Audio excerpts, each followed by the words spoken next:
family. Hey, family. Hey, family. Steve Copeland from the Couch Conversation. Look at my beautiful niece. I have some beautiful nieces, y'all. I have some beautiful nieces. And I think this one is, I know her husband is a pastor. So I don't know if she became like an assistant pastor now or a pastor herself too. But you know she the first lady, right? I'm so proud of her. I'm really, really proud of her. I'm really, really proud of her. And not just her, I am really proud of my nieces and nephews. Don't get it wrong. Um, I am really proud of the women that they have become. You know, um, I was picking with my daughter yesterday, right? Because she supposed to came and got me at 12 o'clock and to take me over to get the truck and everything. But she overslept. So by the time she reached out to me, it was around about 1. But anyway, we went, we got it, we did what we did. But it was words going back and forth. Now, mind you, she's 24. So when she did, when me, her, and little Steve did hook up, and I got in the car, I told her, I said, "Don't make me pull my belt off and whoop your butt." Little Steve was like, "Dad, you got a belt on?" I guess was to beat her butt. And I bust out laughing because I had to talk to her like she was a little kid. I'm your father. I'm your father. And you don't be getting smart with me, blah, blah, blah, blah, blah. Because her thing was, "Daddy, you always leaning on us for such and such." I said, "No, I didn't." I said, "No, I didn't. You turned around because you didn't come and get your daddy for the time that you said you going to come and get your daddy." And I said, "You're beating yourself up. It ain't me. I ain't beat myself up." I said, "You beating yourself up for it." But you know what got me through our conversation as I was listening to my daughter? And I'm not saying all women. Don't get it wrong. Y'all love arguing. Y'all love making an argument out of the simplest blah, blah, blah, blah. And that's what I realized she was doing. But I was trying to get her to move away from it. Because I understand that you overslept. Which if I fall asleep 3, 4, 5 o'clock in the morning, and I know I got to do something around about, 10, 11, 12, whatever, I'm going to set my clock so that I can make sure I'm up, even if it's only an hour sleep or half an hour. And that was the point. And I'm like, y'all know because she grown. And I got realized she ain't no baby, you know. And Steve, you and your ex, y'all taught her everything that I'm talking about our kids in general. We taught them everything that they need to know about being responsible. So when I started hearing a bunch of justification and all this and all that, right? I'm like in my mind, I raised you better than that. But you know what I had to realize too? They study, they growing up. Excuse me, y'all.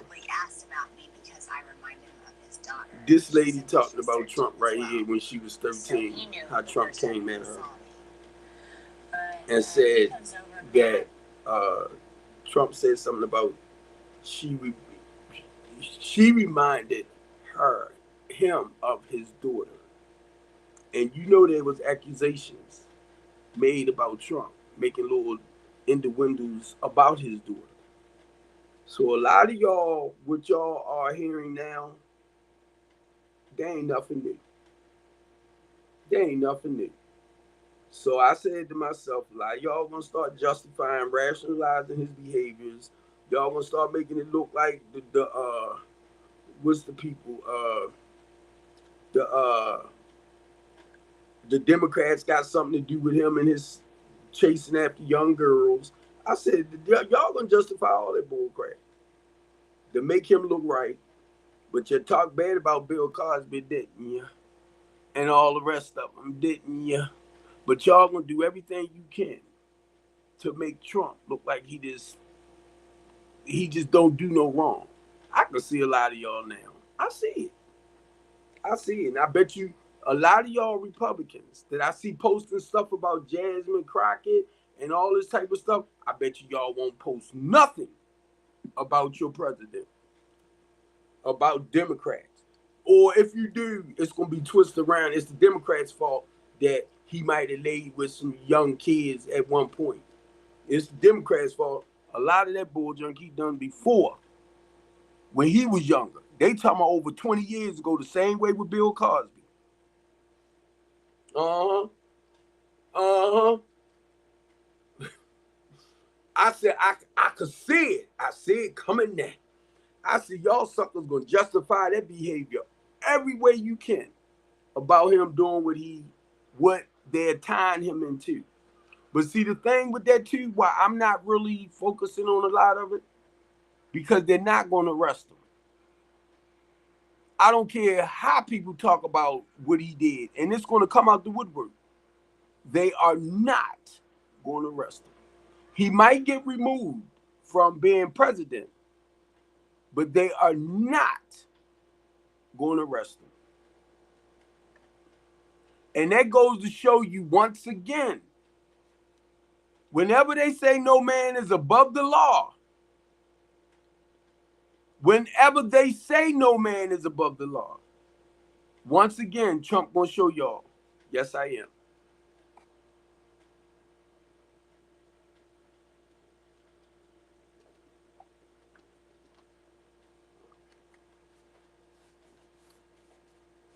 And we can talk about this all day, all night, all whatever.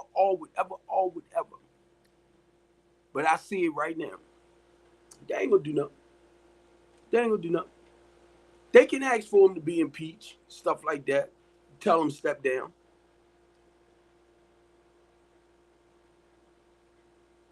It's a timing for everything. And that's what I realized under the sun. There's a time, and it's his time for a lot of y'all that put this man in a place as a human being that he should not be. And it's his time that he's been called out. And because I see how y'all justify his bull crap so much, I see how y'all justify it. Y'all gonna support him 1,020,000,000%. I said 1,020,000,000%. I see y'all. But I'm just looking at how y'all came up against Bill Cosby, R. Kelly, P. Diddy, how y'all come for Jasmine Crockett, and they coming for Trump deep on TikTok. And guess what? Only because of, I'm going to say I'm 63. So a lot of the stuff that they're talking about with Epstein and Trump, we already familiar with that. We are already familiar with those types of behaviors with them. So there's nothing new. It's just now, it's like a lot of people that was closed-minded to a lot of this, y'all seeing the freak for who he is. For who he really is. And I can guarantee you right now, I go on X. It might be on X, because I thought about it too. They might be talking about it over there.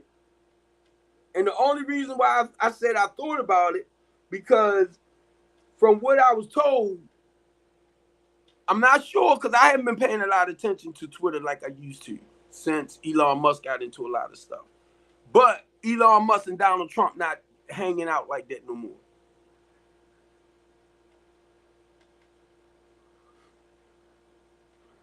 Is this from the day Leo talking about wait a minute, I think that was from the other day. Now he gonna take the focus, because that's what a lot of Republicans do, and I'm gonna tell y'all over on Twitter. They will throw other stuff out because they know what's happening about the Epstein files and Trump being involved in it, right? I guarantee you, too many people ain't gonna talk about it over here. They'll talk about everything else because they're gonna try to throw the focus off of Trump. I'm telling you. I'm telling you. Kimberly, where you at, Kim? Because you always talking about how great your dad is. Where you at? Somebody say mega voice. If you're praying for President Trump, Donald Trump, to be protected from the deep state, reply with an amen. Who wrote that? I'm on Twitter. I'm just trying to see what is they saying over there about Trump and these statements. Because I'm gonna tell you right now, y'all suckers can sit up here all you want. All you want. Now I'm 63. Trump is 78, right? So that means he's 15 years older than me, right? I was hearing about this. Not when I was young, but I'm just saying probably in my 20s. I was hearing about stuff like this. And then if you go back to the Epstein files, right? They talk about stuff that happened, what, 20? I'm trying to figure out how long he been gone. Or because back then it was like he was about 50, somewhere along that line. I think it was Epstein. It was one of them. But anyway, you look at those pictures, Trump was right there. He was right there. So I don't know if they were talking about him during his age time, but a lot of stuff is going to come out the same way it did with Bill Cosby. Because what? A lot of them women's 30, 40 years later. It's going to come out. And I can see, I'm telling you, I see y'all now justifying that bull jump. Oh, that's AI. That's AI. That's the Democrat sitting up there putting up stuff about Trump. It's a Democrat. Well, Biden. What y'all gonna do? Y'all gonna start justifying that man pedophilia behaviors, right? Y'all gonna start blaming it on Obama. Y'all gonna start blaming it on Michael Jackson. Y'all gonna start blaming it on I'm trying to think of some of our past presidents. I can see y'all now. That was Malcolm X. That wasn't Trump. That was Reverend Dr. Martin Luther King. I'm telling you, I can see y'all now putting that stuff blame. No, he would never do nothing like that.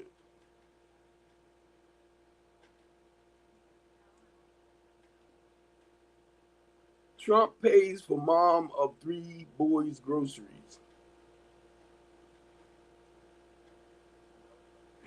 Tara Ball. She said Demeter not going to show this. We already in the damn camera. Demeter ain't going to show this. It's already in the cameras. Tell him I need money to help pay for my transitional housing program. Y'all want to mention all that? We ain't send no money my way for our homeless and less fortunate people. And he right next door. Right next door. Tell him I said we need some money over here.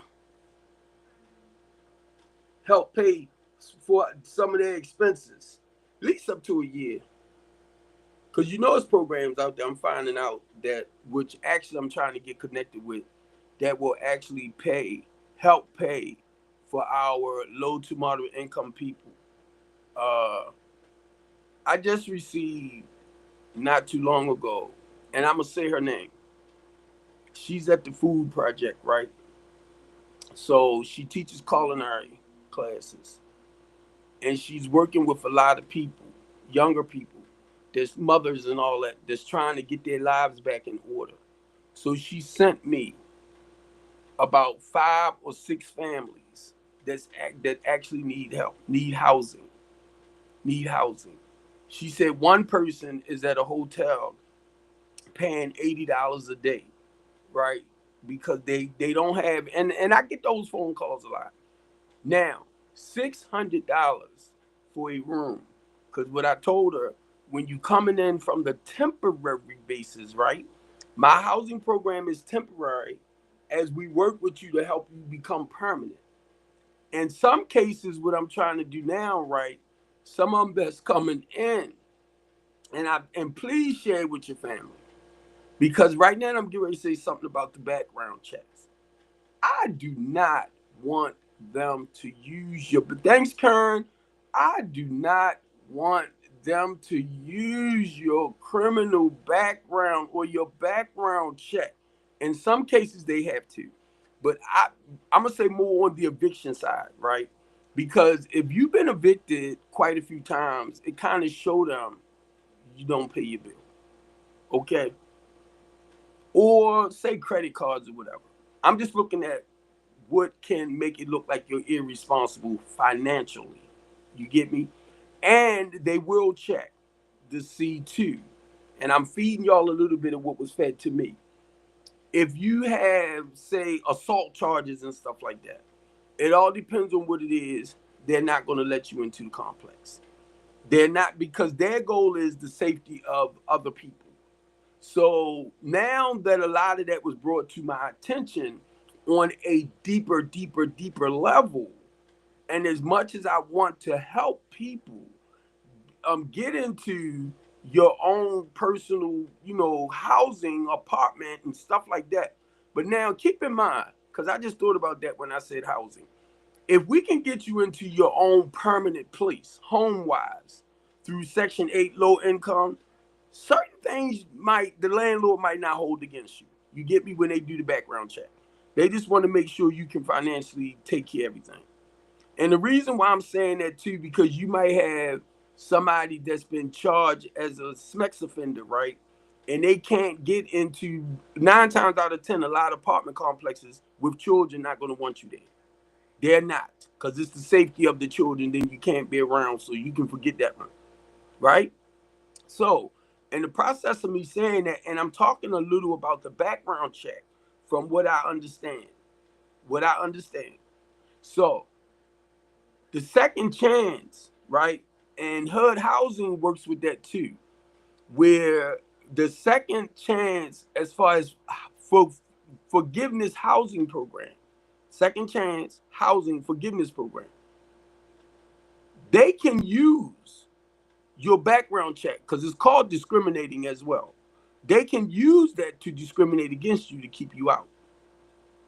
But then understand too, when you have, like at Frederick Douglass, I got to use that too as an example. They have like 99 apartments.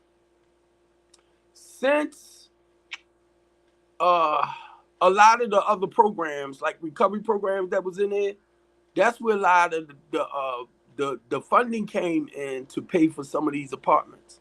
Well, they not there no more. Um, Penn North is not there no more, and they had a lot of clients.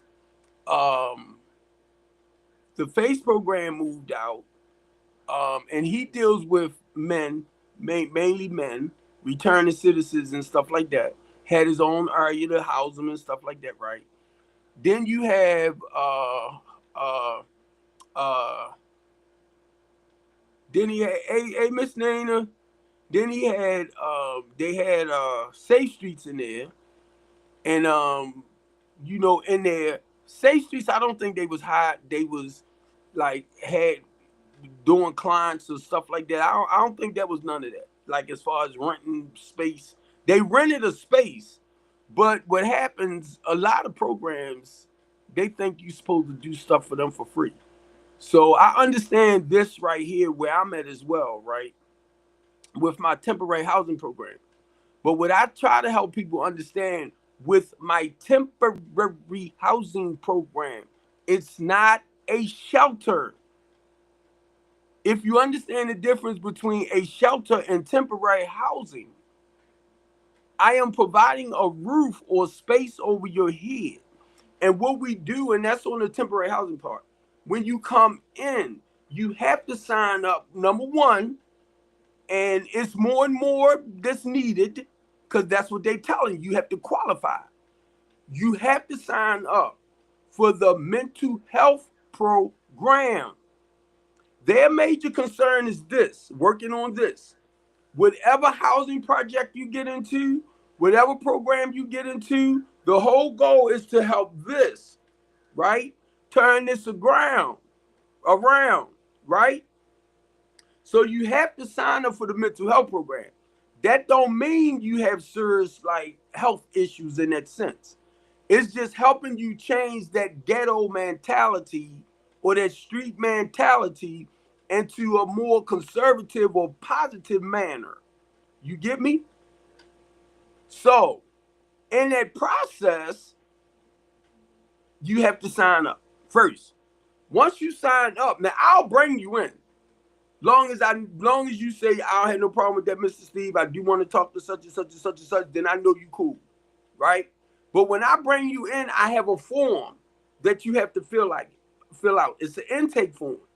I want to know a little bit about the individual that I'm dealing with.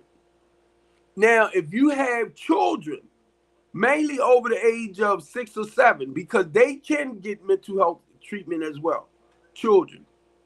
Because we want to help them be able to function a lot better at the ages that they are, as far as coping skills wise. So, all right, you sign up, your family, you got to put in 2, because the goal is to get y'all the proper help that you need, mainly when I know life is stressing you the heck out.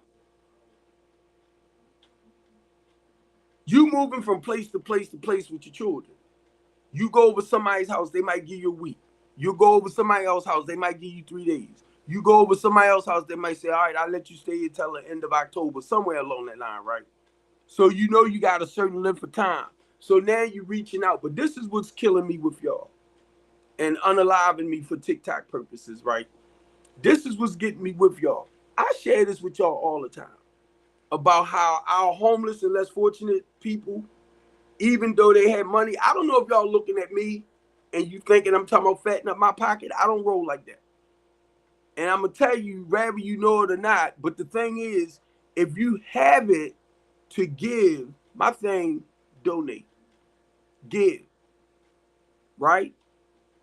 It just saddens me because of what I do with our homeless and less fortunate individuals. And husbands, and men with children too, that's trying to survive. It just hurts me that I come on here and I'll share stuff with y'all and y'all look directly at me and you'll make the decision not to help them. And you doing good. I went downstairs, made some rice, some beef. I'm going to put my vegetables on. Not now because it's late now. So I'll start my dinner tomorrow. A lot of homeless people can't do that.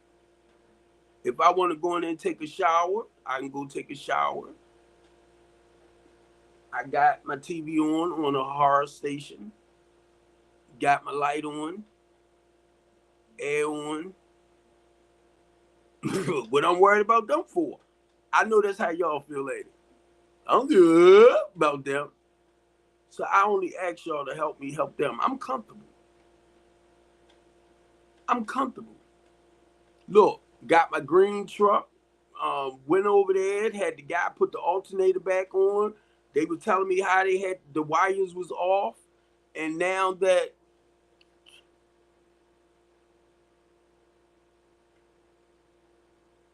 right, Calvin. True. And look, you ain't lying because I was getting to go there too. And in order for that business to survive too, Calvin, mainly if we talk about apartments, they need the clients. And know what? You can have a rental property, beautiful as all outdoors, then you'll put a hell of a price on it and wonder why won't nobody rent it. So you're losing money because it's sitting. So now I come along and I'm only telling you the temporary side of things. How you can work with this individual to help them as they work through the program as far as renting that property. They might not have that full amount. If you want $1,500, they might not have that. But if you're willing to work with me and I know you working with them, then I'm their mouthpiece. So now I can go to some of these agencies. Check it out. That's what y'all miss. That does rental assistance. I am their mouthpiece. So what I have to do, because right now I'm trying to put stuff back together from what happened to me 2 years ago, I have to catch a lift everywhere I go. So that can be expensive.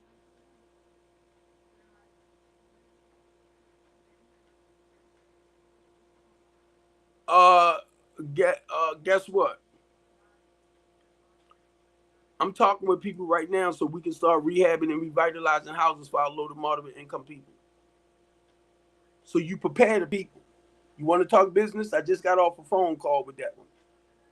You prepare the homeless and less fortunate. You help them turn the quality of their lives around. You get them into these apprenticeship programs, right? Where they can start making a career-minded money, where they don't have to rely on the state and the government for that funding. So now they're making enough money where they can actually pay a decent amount of rent and still take care of their children. And not only that, the ones that's in my housing program, right? When they get to the point, and thanks, Calvin, because you let me share a lot more than the step. My clients, and I was just sharing this with another guy that's a business partner of mine, right? My clients or our clients, my clients in my housing programs get the options as we start rehabbing and revitalizing houses, get the first option to buy a house if they want. So you have several options. Either you want an apartment, either you want a house, or do you want to buy a home? So we got the home buyers program. That's part of the wraparound service. And I ain't trying to be smart, Calvin. My shit is well-rounded and equipped. And you know what I do when I sit in meetings with people, Calvin, that always want to focus on the problem? Calvin, when I share that with them, what I just shared with you, but it's more on a deeper level, they be like, shit, we ain't really trying to help. We trying. They do. And not being smart, Calvin. I get a lot of this, like our politicians here in Baltimore City. Brandon Scott know what I'm all about. Brandon Scott. I was messing with Antonio Hayes the other day because I grew up with his mother and father. I was messing with James Torrance. I'm talking about the council members for the 7th district. I'm talking about the senator for the 7th district. And then my partner, Calvin, that I was talking to, right? He said, Steve, because of the work I do, we need to put a team together of businesses, people, Calvin. Then he gonna try to step in and tell me what to do with my transitional housing. I said, you don't do that. Don't you ever do that again. I don't tell you how to run your assisted living program. Don't you ever. And I said, on top of that, the people we was talking about putting together, Calvin, are business people. Why would you sit here, talk to my board members, talk to my secretary, and trying to build a business with them? They with me. The people I'm talking about are business owners. I said, remember when I was telling you about such and such and such? Him and his wife doing that $200 million project over there? I told you I'm going to introduce you to them. But before I do, guess what? We're going to have to get a contract. Because I ain't introducing people, Calvin. I'm not introducing, bro. You get me? Which I know I got a billionaire that's working with me towards the housing projects, right? But my thing is, Calvin, he want to work with me like a house at a time. And I said, if I got to do that, that's fine. But Calvin, I want to do blocks. This what God laid on my spirit. Blocks, blocks, blocks. So most of the guys I'm talking about, Calvin, they are like big developers. They are developers. And they do commercial developments and all that. They can go in. I know, Calvin. I know. And see, this is what I'm laughing about too, Calvin, because I've been doing this, what, about 6 years? I'm 63. So I've been doing it about 6 years. And then I kind of question myself, Calvin, and I can't do it, but I do. Why wait to get this old and then want to start like doing what I do? I retired from truck driving at 58, which I blew me away. But I retired. So anyway, I was doing this, Calvin, as far as helping out homeless and less fortunate people, but not to the degree of where I'm at now, right? Which is great. But I'm starting to understand, man, it's phases to all of this. And everything, Calvin, what you are saying, and I'm going to go back to say, my thing is, Calvin, I try to look for investors, business partners, and sponsors. Most of all, like your philanthropist that wants to invest money back into the community, the poor communities, like what I'm doing. So the reason why I come on here a lot, because somebody gonna hear what I'm saying, and they're gonna actually look at investing. I want them to do it like right now. You get me, Calvin? I need investors like right now that's willing to run the risk. Now, I'm gonna go to the Frederick Douglass. I see what you put to Sean. The Frederick Douglass complex, right? They have a lot of space in there. And this is what I was saying with Michelle. And the whole goal is, because she's sending me all of this about the people, right? Now my mind like, because some of them sleeping out their cars, some of them sleeping wherever, but she's sending me their names and telling me certain things. So now I'm sending messages back out to these two apartment complexes. The one apartment complex is 908 Valley Street. That's where some of my clients are at. I sent her a message to let her know, because I know what the hell she's going through since she put her mouth in my business and I backed up. To Sean, you right there. Having one person in that building paid her nothing. And I don't blame her. Because number one, your thing is with me, not them. Number one, I'm subleasing from you. So you shouldn't have put your mouth in my business with my clients, trying to make me out to be a bad person. So guess what? They living down there free. And she paying, because I'm subleasing from her. She paying $12,000 a month for a building. She ain't even getting money for it. But I'm the problem. Now, to Sean, because I know you know, I sent her a message tonight. And I told her, if you want my help, I'll go there and do it. Because my business right there. I don't even care to go there. But I got too many people right now that's reaching out for me for help. So basically what I'm saying to y'all, I got to take a team in there. And when I say a team, this is where I'm at. Because of that ghetto mentality that they allowed to happen in there, is some people in there that should not be in there. So now I got to make sure whoever I take, they're armed. Because when I step in, I step in. And number one, I'm going to make clear to them, this is my housing program. The people in there, not all of them, it's just certain people. That's my housing program. And I was sharing that with her tonight to Sean. I said, number one, you shouldn't have put your mouth in my business. That wasn't what I asked you to do. You do assisted living. I got Norm. You do assisted living. I do transitional. You get funding. I don't get funding. I don't do contract because it's no guarantee they're going to stay to do the work, to turn their lives around. So my thing is, if y'all don't understand certain things, just freaking listen sometimes. Because I will help you understand a lot of the stuff that y'all put your mouth in because you want to be heard or seen. And what I was trying to tell her, when it comes to me, I rent property to put people in. So I am the tenant. They are my clients. But they don't hear it.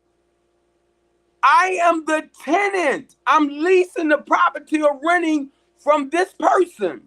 So I have to make sure that person is paid every month. I'm the one that got to make sure that BGE is paid every month. So I know what I need to do. So they are clients in here to get the necessary services to help turn their lives around. And if you're not willing to do the necessary work, don't come. Because check this out for a lot of y'all that likes to justify people bull junk.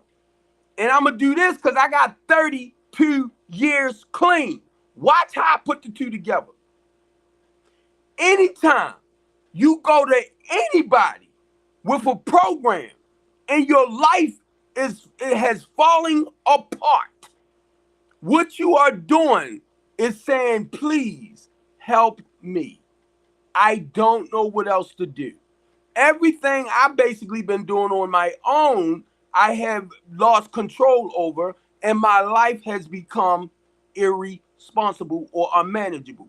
Why would you come in when you asking for help, and some of y'all will run off at your freaking mouth, well, they can't this, they can't that, but you won't let them in your house? Please stop it. What you doing, encourage them and motivate them to get the proper help. Mainly when you know that program is helping them get back on their feet. Stop the bull crap. Stop the bull crap.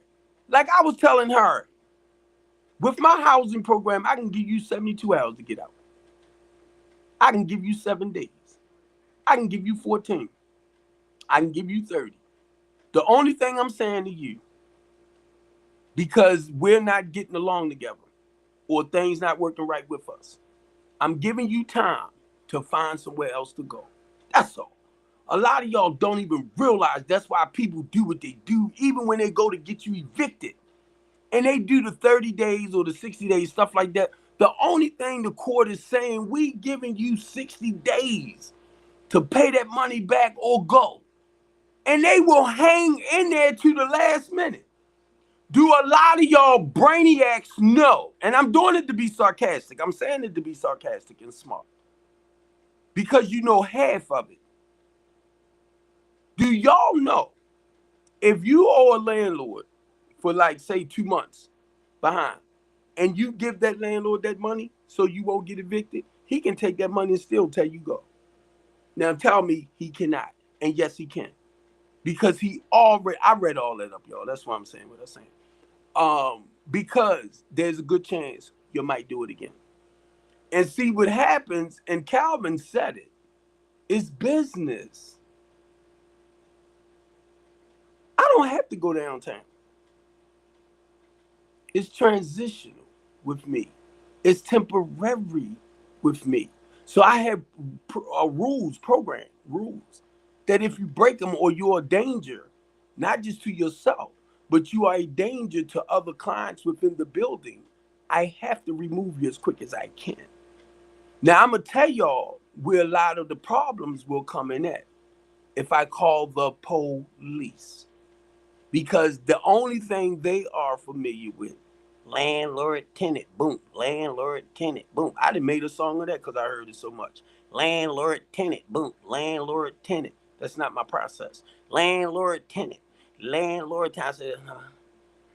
So So guess what I did? Even in the process that I'm saying that, I went down to the rental court. And I told them the type of work I do. So you know what they did? They took me upstairs to do an emergency petition. Because when I explained to them why I'm doing what I'm doing, or I need done, or what I need done, they'll take me upstairs to talk to a judge to get an emergency petition. Please tell me, and I know some of y'all balls so big you want to say it. I don't know what I'm talking about. Because I'm sharing with you what I know and how things go. In my case, right? So, let me share this with you too. And I want to make it real clear. I don't do rental contracts or leases with homeless people. Hey, Steve, my condolences, bro. I don't do it because it's no guarantee they're going to stay. Well, you should. Well, check this one out. A young lady, Tashawn, and I know you know because you were sitting right there. A young lady came in to get her $400 back. I never told her I wasn't going to give it to her. But you don't call me and tell me that you want your money and you want it now. I don't carry money around on me like that. And it was a process of threatening me. So my thing is, you threatening me, hey, come do what you got to do. Wait a minute, Calvin. Let me read what you just said before that. All right, Karen. But now, Calvin, because you just hit on something. And I was trying to just connect it together. And mainly what Karen was saying too, right?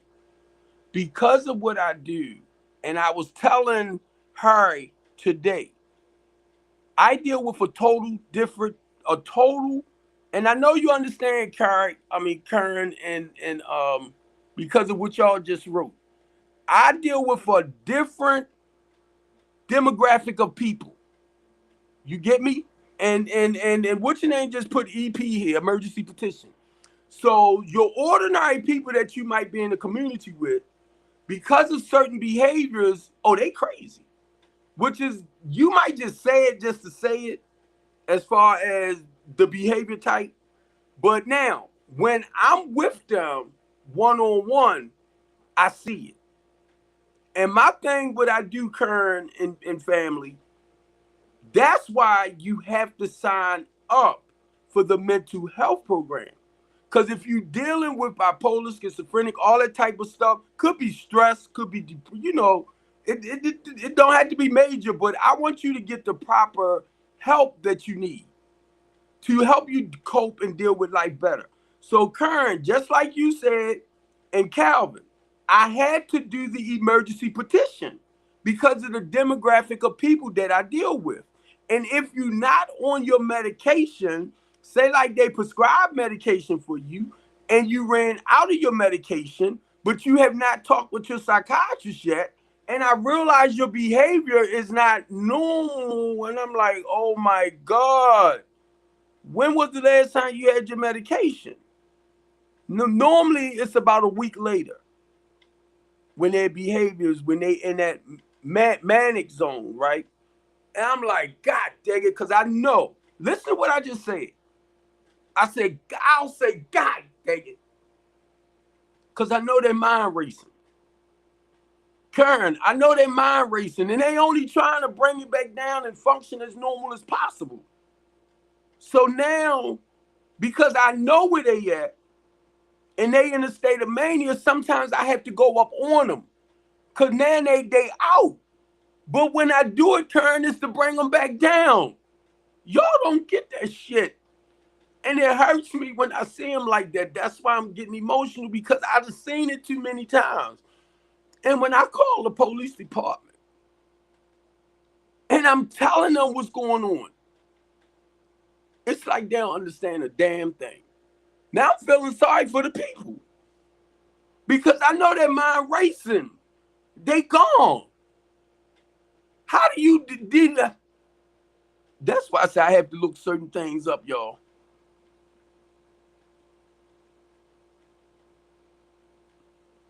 You had to put that up there, Canty, when you see me talking. Because it's a t-shirt.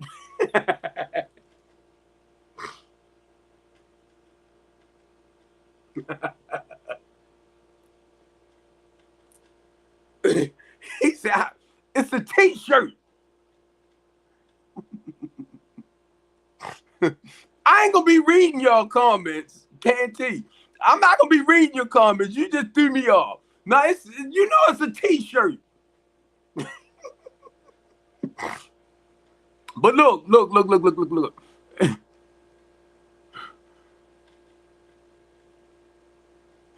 I go ahead and put it in, Calvin.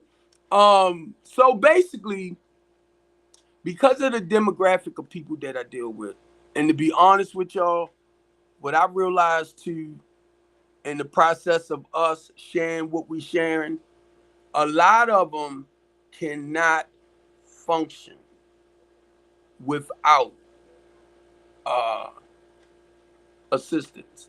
And when I say a lot of them, was that you, Calvin? I thought it was something else.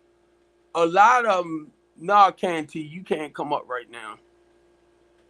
A lot of my clients in my housing program, they cannot function without, I'm gonna say, 24 hours round the clock service.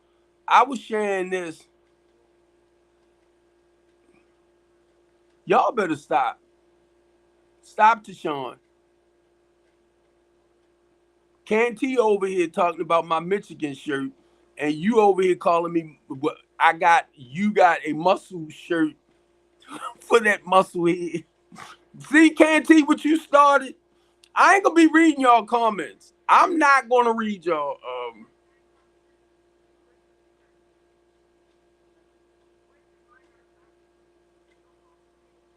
It is. It is. Look what Calvin just wrote. And see, a lot of people don't like Calvin when I talk, but keep in mind, family, when you have people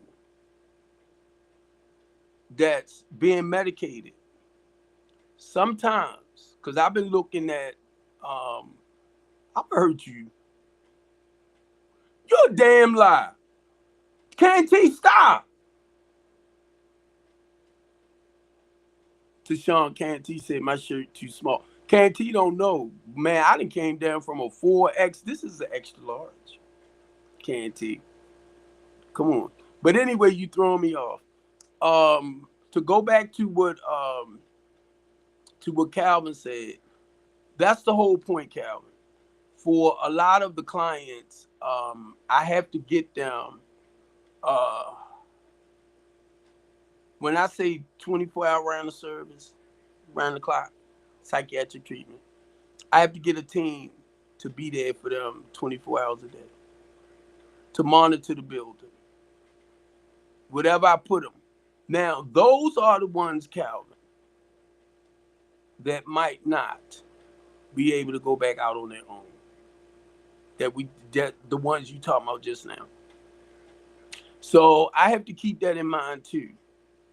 That some of them, just like what Calvin just said, have to have that late night supervision and all that too. And not only that, Calvin, in my housing program, and this is what I was talking to Whitney about the other day, about us helping people that with disabilities and stuff like that, that will have to actually take the elevators to get to their place. So whenever I step in to anything, I want to make sure that the clients is going to be well covered. I don't play. And because of that, be honest with y'all, and now I'm going to another area, Calvin.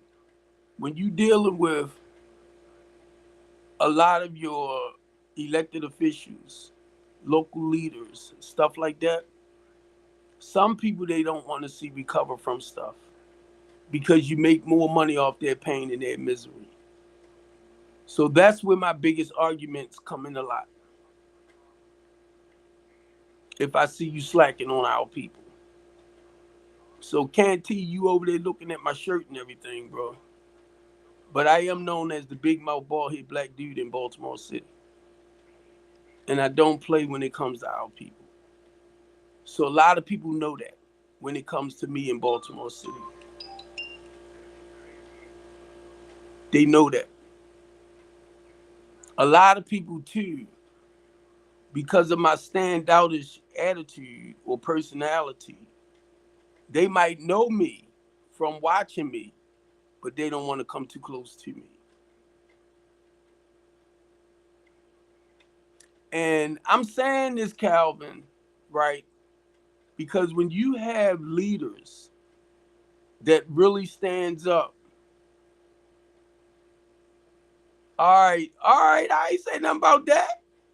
You ain't talking about that. You looking at my shirt and stuff, but throwing me off. So I used to drive a tractor trailer around in DC too, before 9/11. But let me stop. I used to deliver to the BET over there. You know what the BET is? Black Entertainment. I used to park my tractor trailer down on 14th and U on the other side in that small block while I was going there for the meetings back in the days.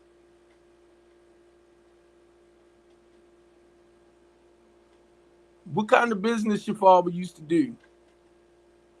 Yeah, 14th and U. And then, but I would park on the little side street. I'm talking about a 53 footer.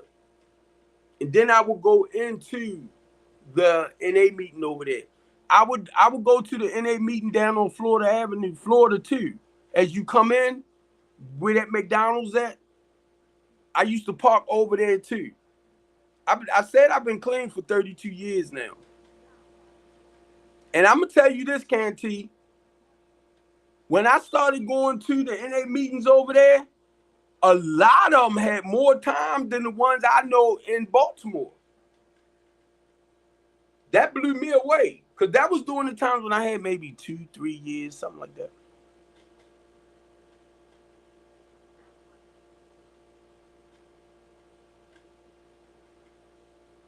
But yeah, before I go, you can get clean. Okay, you ain't never used, right? But anyway, because TikTok kind of funny when I start talking about certain things in that way. But yeah, now, everything, because I have a little over 32 years, I use the 12 steps to help people turn their lives around. The same morals, values, and principles as teaching people how to live a better and more productive quality of life. I'm an ordained deacon. I don't preach. What I do, from what I understand, what I was called to do, I go back into the community. Now the ordained deacon, his job,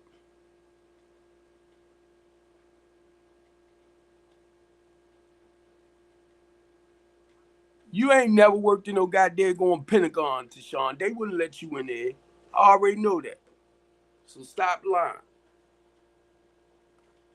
Because you're a crook.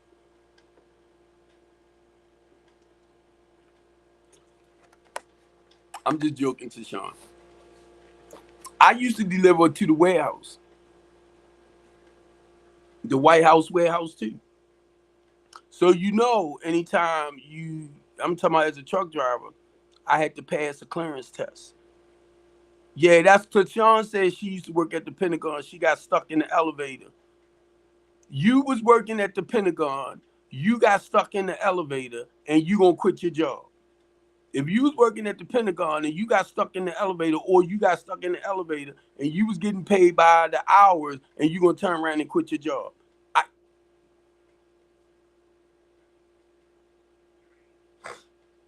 That must have been during that time when they was paying only $3 an hour.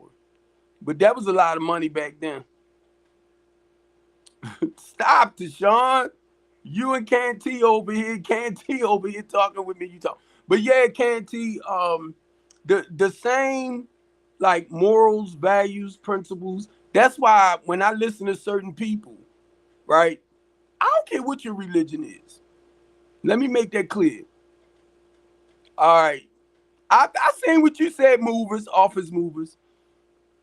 Tashawn, you're a girl. You worked a lot of men's job too. You're a little butchy.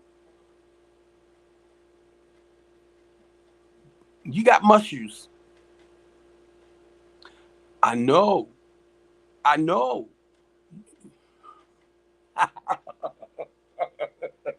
Sean said, "Leave me alone." I was looking at it, Jay. I mean, KT. I didn't go. Was I off that day or something?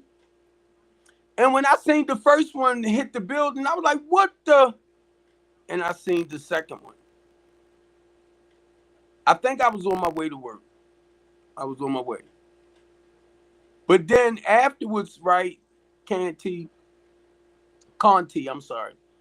I didn't know that I could not. Now I'm in a 53 footer. And I was driving close towards the White House at that time. I didn't know tractor trailers wasn't allowed in that area, in that part, close to the White House.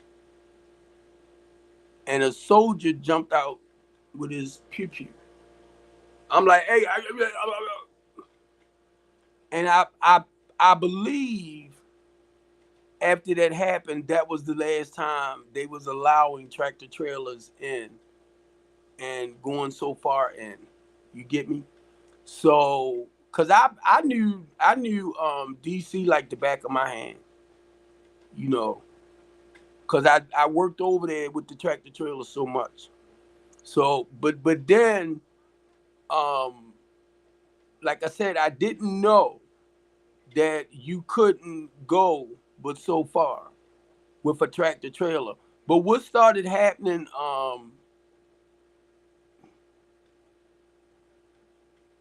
I'm sorry, Canty. Tashawn just posted on her, she's talking to me through Messenger. She over there saying, I believe I can fly. Crazy. But look, now I'm gonna tell you this, and I could be really I could be wrong, Conti. They might can go, what is it? Florida Avenue in New York? They might can go that far. God dang it. I just thought about it. That Home Depot, the Home Depot, round near Florida, New York Avenue, I was able to go there. I was able to come in DC that to at least that far. So I was able to deliver after 9/11, that close. But I retired from trucking. What you say, Bill? This happened. I'm trying to see if I remember Building 7. Because, you know, a lot of the government buildings back before that happened, Conti, 9/11, right? That's how I was able to deliver a product that supposedly went to the White House and all that type of stuff. Any government facility, you know, we had to take to a certain place. And I was able to get on like Army bases, all of that. All of that. Up in Greenbelt. That was my area. College Park, Greenbelt, Hyattsville, Brentwood. You never seen the pen? I was able to drive around it. I was able to drive down the expressway part, and I could see it right there. But I wasn't able to go directly, like to make a delivery. I wasn't able to date because stuff like that, you know, could be filled with, you know, boom booms, right? So they only let you go so far. But as far as the Pentagon, yeah, I've seen it. I know, Steve. I remember you telling me for years. I'm telling you, Steve. I did DC. That was my area.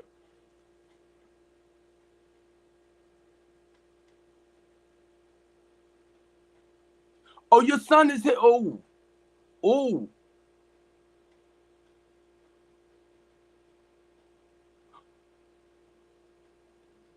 Well, you said FDAS.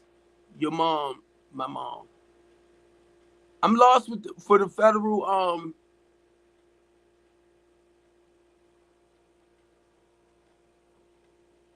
Oh, you proud of that 10? 10 proud. Look how she put them this on. Oh, she proud. Look, how old is he, 10? Cause my son 22, and I'm like, uh, uh. But if he go, if he would have to go, I remember Ted early on when I was younger, I wanted to sign up for the services and stuff, right? See, and he's 21. Okay, yeah, little Steve 22, and he plays soccer, Ted. He plays soccer, and I'm gonna tell you, we done been all over. Okay, and Ted, let me share this with you because you made me think about this when you said what you did before 9/11, and I will go to the airport with a plane with a I'm trying to think of the name of the airport, but y'all know what I'm talking about.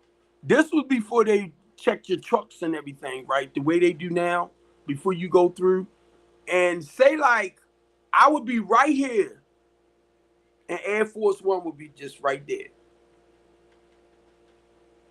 where you can basically walk. You know, it took a little walk, but and touch it.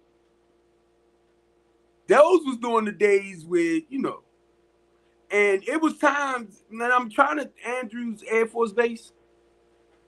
Am I saying it right, Tia? Or Steve? Am I saying it right? Y'all more closer near there. I was. I remember the times where we could go in, and I knew myself around. I knew my Steve. All right. I was trying to get Steve, and I knew how to get around without an escort because I delivered in there so much.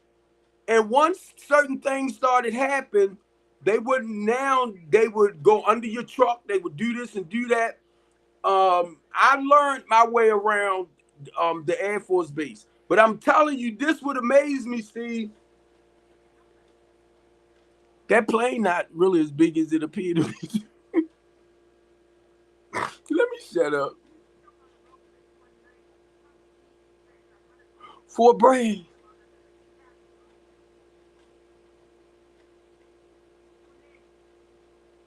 So I was getting ready to say you're an army person or service person anyway.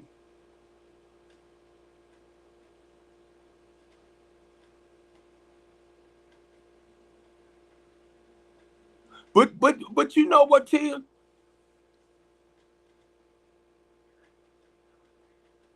Right,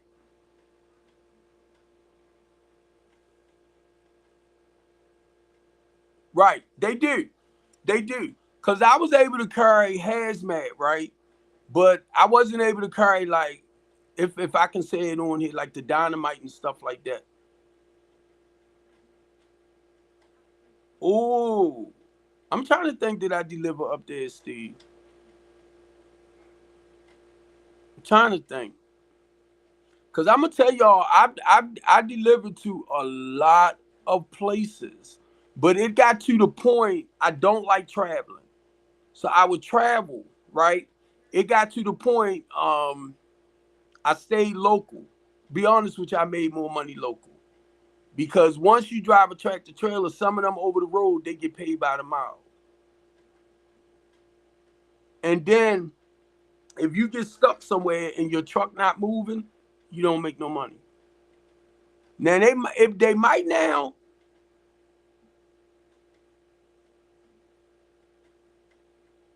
That's a transfer. Fort Bragg is a transportation.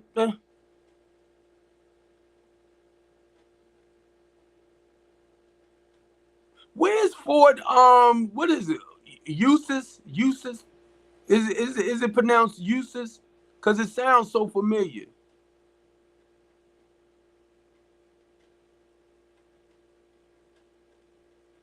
Oh my God, he's traveling. She said he's getting ready to go to South Korea. Ooh, he's traveling. Ooh, ooh, ooh. And I have a niece. Since you saying that, Ted, she's in the Air Force Base. What the? Why I'm getting ready to say naval? Naval.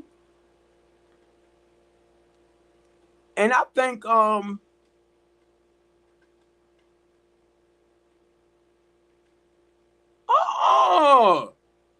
no, I'm hearing what you saying, but I'm looking at some of the places you talking about. They're expensive, ain't they? They're expensive. But you know what? That's why now, because I'm a little bit older, it's not that I won't go certain places, but because the world has changed the way it has, Tia, some of them play. I'll be scared. I go, they might find a way to keep me. I'm like, they be like, that's that big mouth dude from Baltimore City. We not letting him go back. Or then again, somebody from here might tell him, don't send him back. Hey, Tia, I'm scared. I'm scared.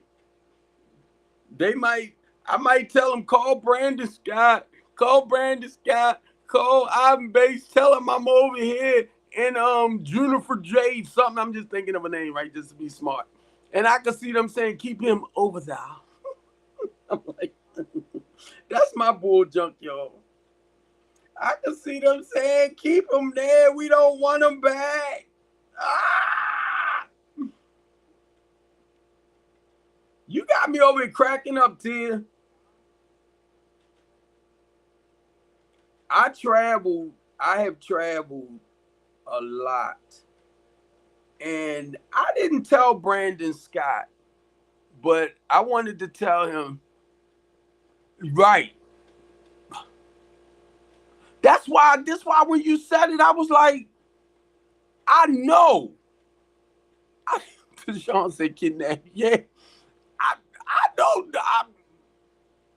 I know it's got business, man. I took my son when he was 15 to Amsterdam to represent Baltimore City in the United States.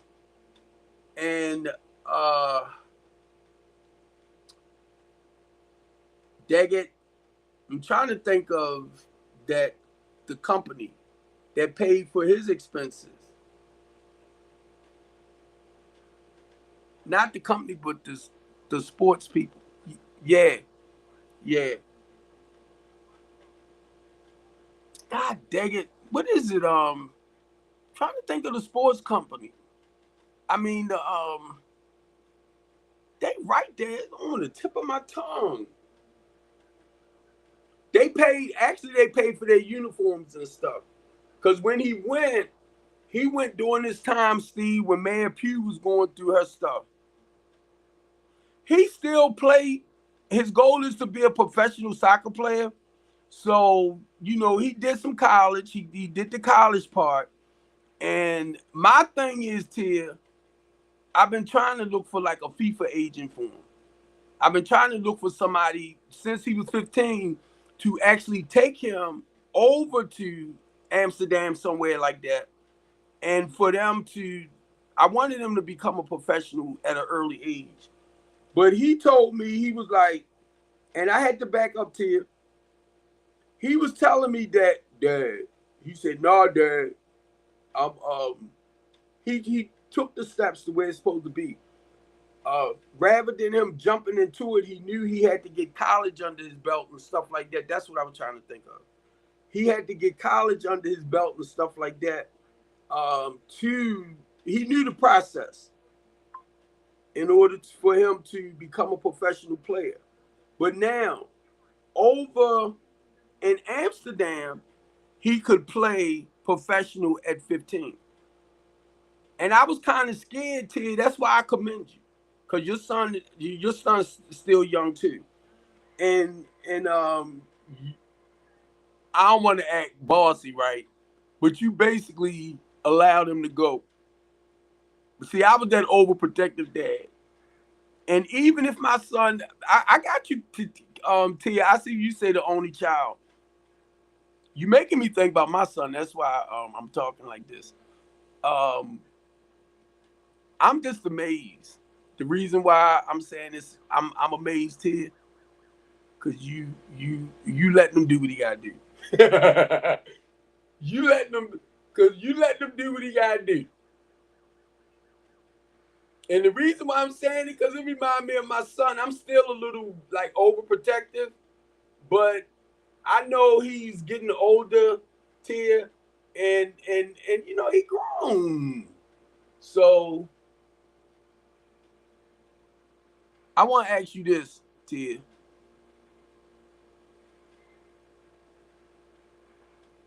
I know, Tia.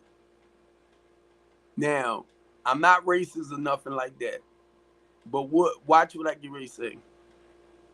Do we have a white girlfriend?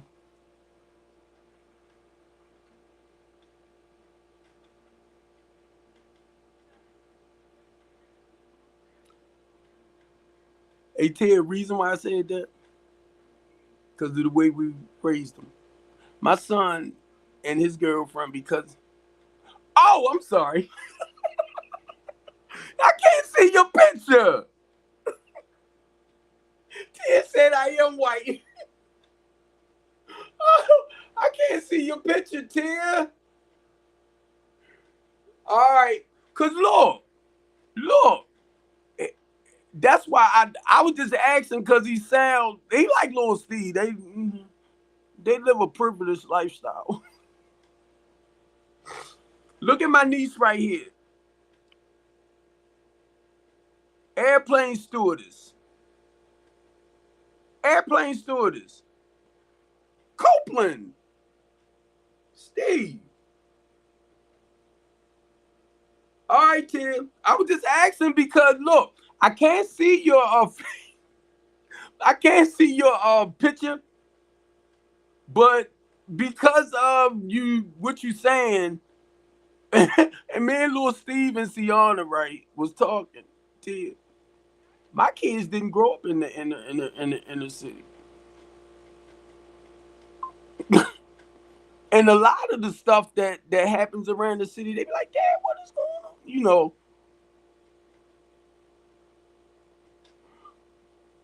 Wait a minute. Wait a minute. Cause I mean, I commend you, period, because I'm just saying this to you. I got you with what you put.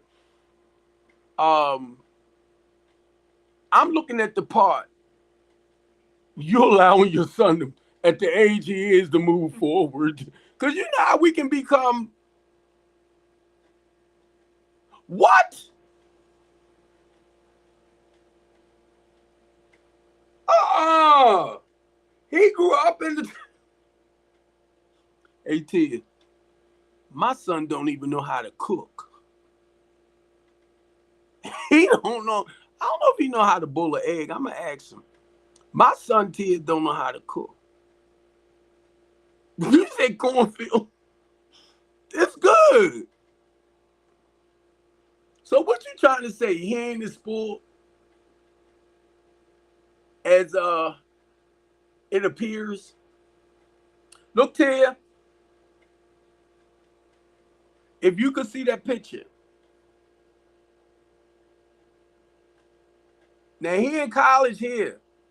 Look at the demographic of people that he plays soccer with. Look to Sean.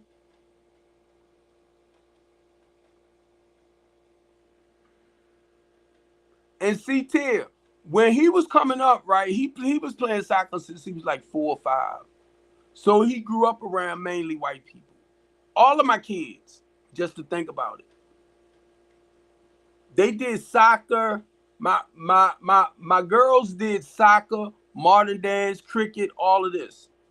So that's one of the reasons why I want to open up a multi-purpose center so we can introduce some of the things to the children that the inner city kids don't do. Who's that? Because I'm not.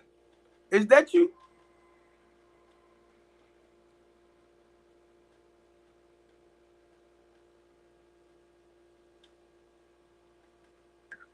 Hi, Tia. Look, Tashawn. This my nephew, Oh my gosh. Okay. I and told you I was one. yeah, I'm alright. I ain't nothing wrong with that. See, I couldn't see your face. I couldn't because your I know. Yeah. yeah, it's dark. Now, how long my sister been gone? She's about 3 years old now. My nephew right here has about 5 mixed children.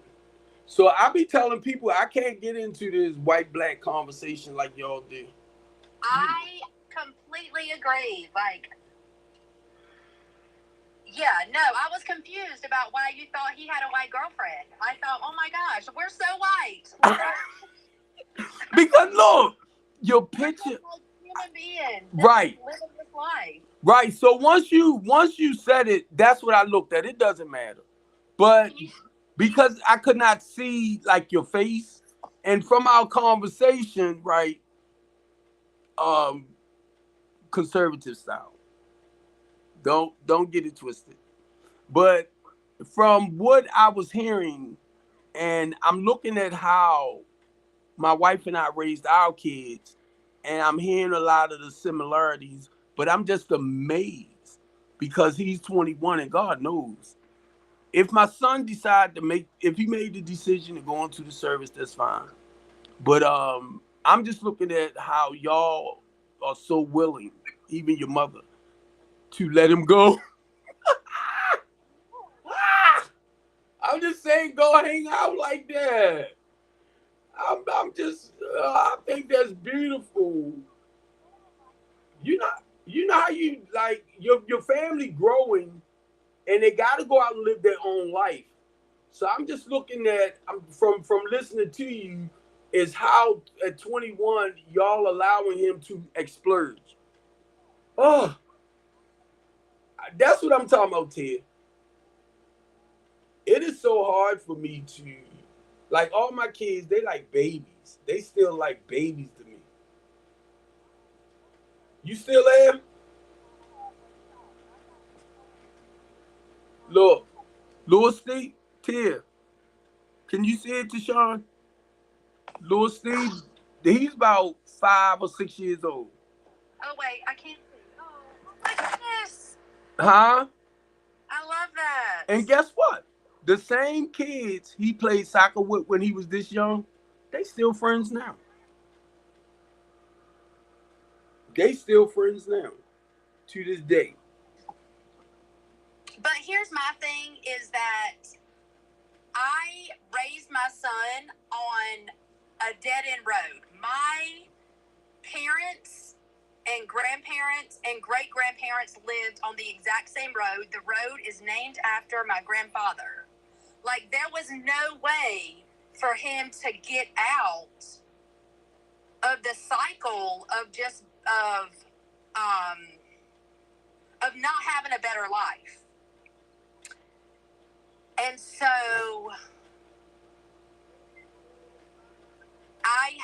I'm really just hoping that this like provides him a way. He's getting to see a whole nother country, even though I am absolutely like really struggling with what that looks like. Ah, But and he's gonna learn a trade, and he's gonna have an opportunity to go to college, and he's gonna have all of these things that he would not have if he would not have joined. Now, is that crazy? And is that where America is? And we have to you know, Ooh.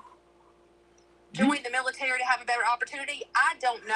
But all I can say is I'm 10 toes deep for my son. Yeah. You got chills running all through me just listening to you. Let me show you this because I had to pull her picture up, right? This is my niece. You see Oh, this? is she Air Force? That's why I pulled it up. Air Force. Yeah. Yeah, hell yeah. Yeah. And look, because I wanted you to see it. Because I'm looking at where we came from, Tia. And I come from the smug game. All that, I come from that. And I think the smug, the lifestyle, the hustle and all that, right? Okay. And I don't know if you heard me earlier. I have a little over 32 years clean. So I go back and I help people try to turn their lives around from all of that, right? Now, once I got clean, I'm talking about a little over 32 years ago, my brothers came in. And the only thing I'm trying to get to now, the cycle was broke. Now that's my sister. That's my sister right there. That's her mother right there with her. And out of all my mother's children, she's light skinned, right? Beautiful. Thank you. And I'm so proud of them. And I'm looking at our children and our grandchildren, and we are able to provide a better life for them. So basically, when you started talking about your son, it took me to her, right?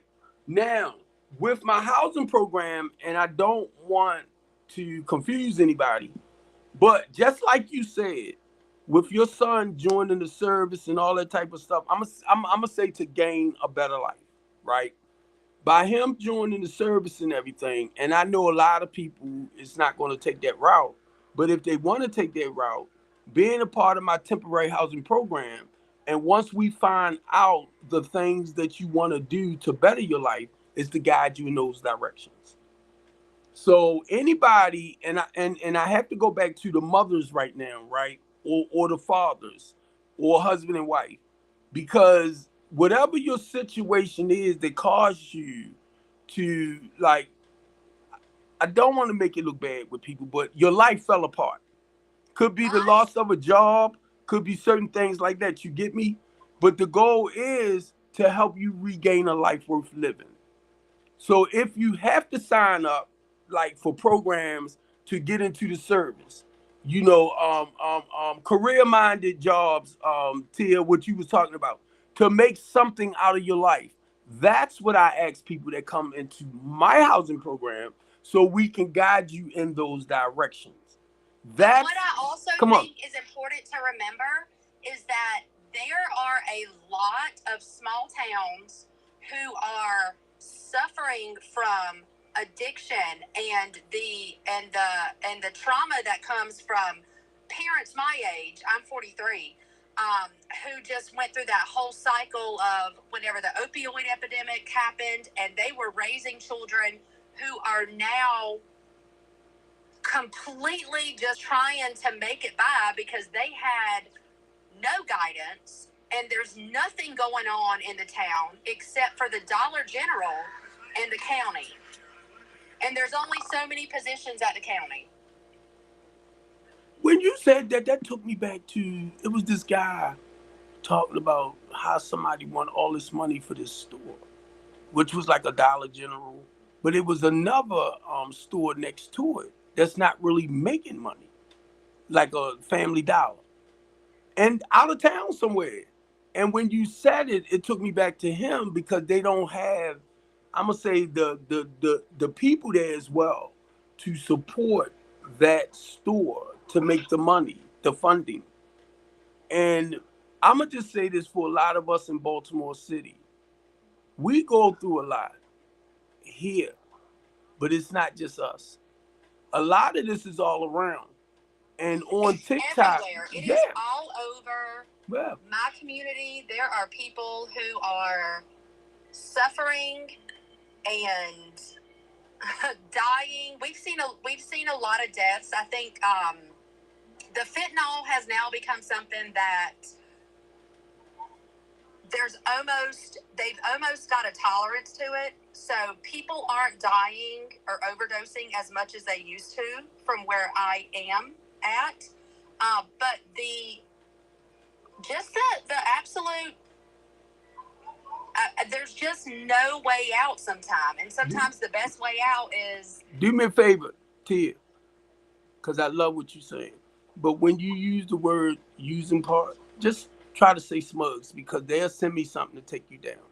Oh, okay, I'm sorry. Now, do you realize that's what we do? The reason why I'm saying this, because I'm listening to Tia. Tia, where you from again? North Carolina. Now, I'm listening to Tia, and look at what we're going through here. And they going through the same things there. Now, Tia, because I've been looking this back up, right? Some years ago, and we dealing with the opioid thing here. 27 people, about a week ago. None of them passed away. I'm trying to watch my words for TikTok too. None of them passed forth, right? But it was just a point. They OD'd. And a whole bunch of, the health programs came out. T, I'm sorry. I'm trying to be nice, y'all. I believe it was a setup to take so many people down in this particular area. It's like a testing thing. And everything you just said, Tia, as a recovering addict, years ago, we fought to get this bill passed here for safe consumption sites for the fentanyl. And I'm hoping that TikTok don't catch that too much. And the opioid epidemic, to reduce it, right? For safe consumption sites, where if their Smugs is laced with this stuff, they can go somewhere and use it, and if it take them down, it's a team to bring them back. So that bill got to Congress, and Congress rejected the bill. So, Tia, that's why I'm amazed at what you're saying. I'm at one of the community meetings, the mayor's overdose program, right? Wait a minute, Tia. To let you know basically what I do up here in Baltimore City. Now, it's called it's the Mayor Office of Overdose Response. So now, mind you, I'm a recovering addict.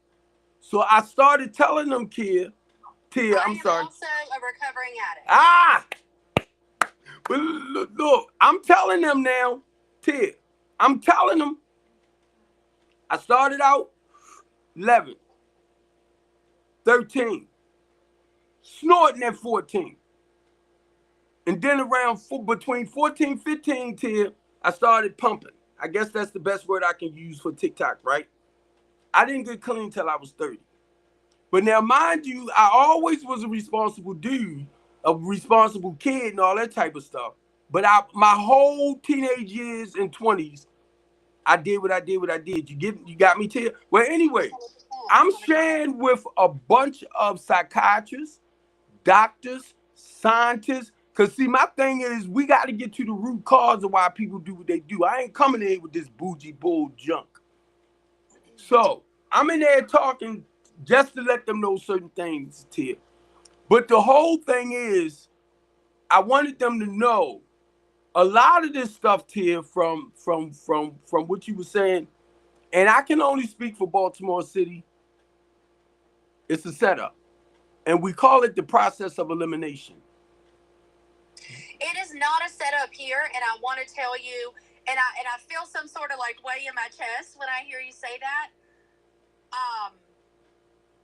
And I do not know. I've never been to Baltimore City. I have no idea what the demographics look like there, but I can promise you that my cousins, my friends, I don't even know anyone who is not Caucasian, and that's not the truth. I mean, I guess I do, but know anybody who isn't white that is not absolutely affected by this. Like, everywhere I look, I'm seeing my cousin, my brother, my family member, my uncle, my mother. Like, everywhere I look, that's all I see. So I'm unsure what the setup is. I think it is a true, honest to God, you know, and I'm not religious by any means, but I believe it's the devil, and I think it is the most disgusting thing I've ever seen.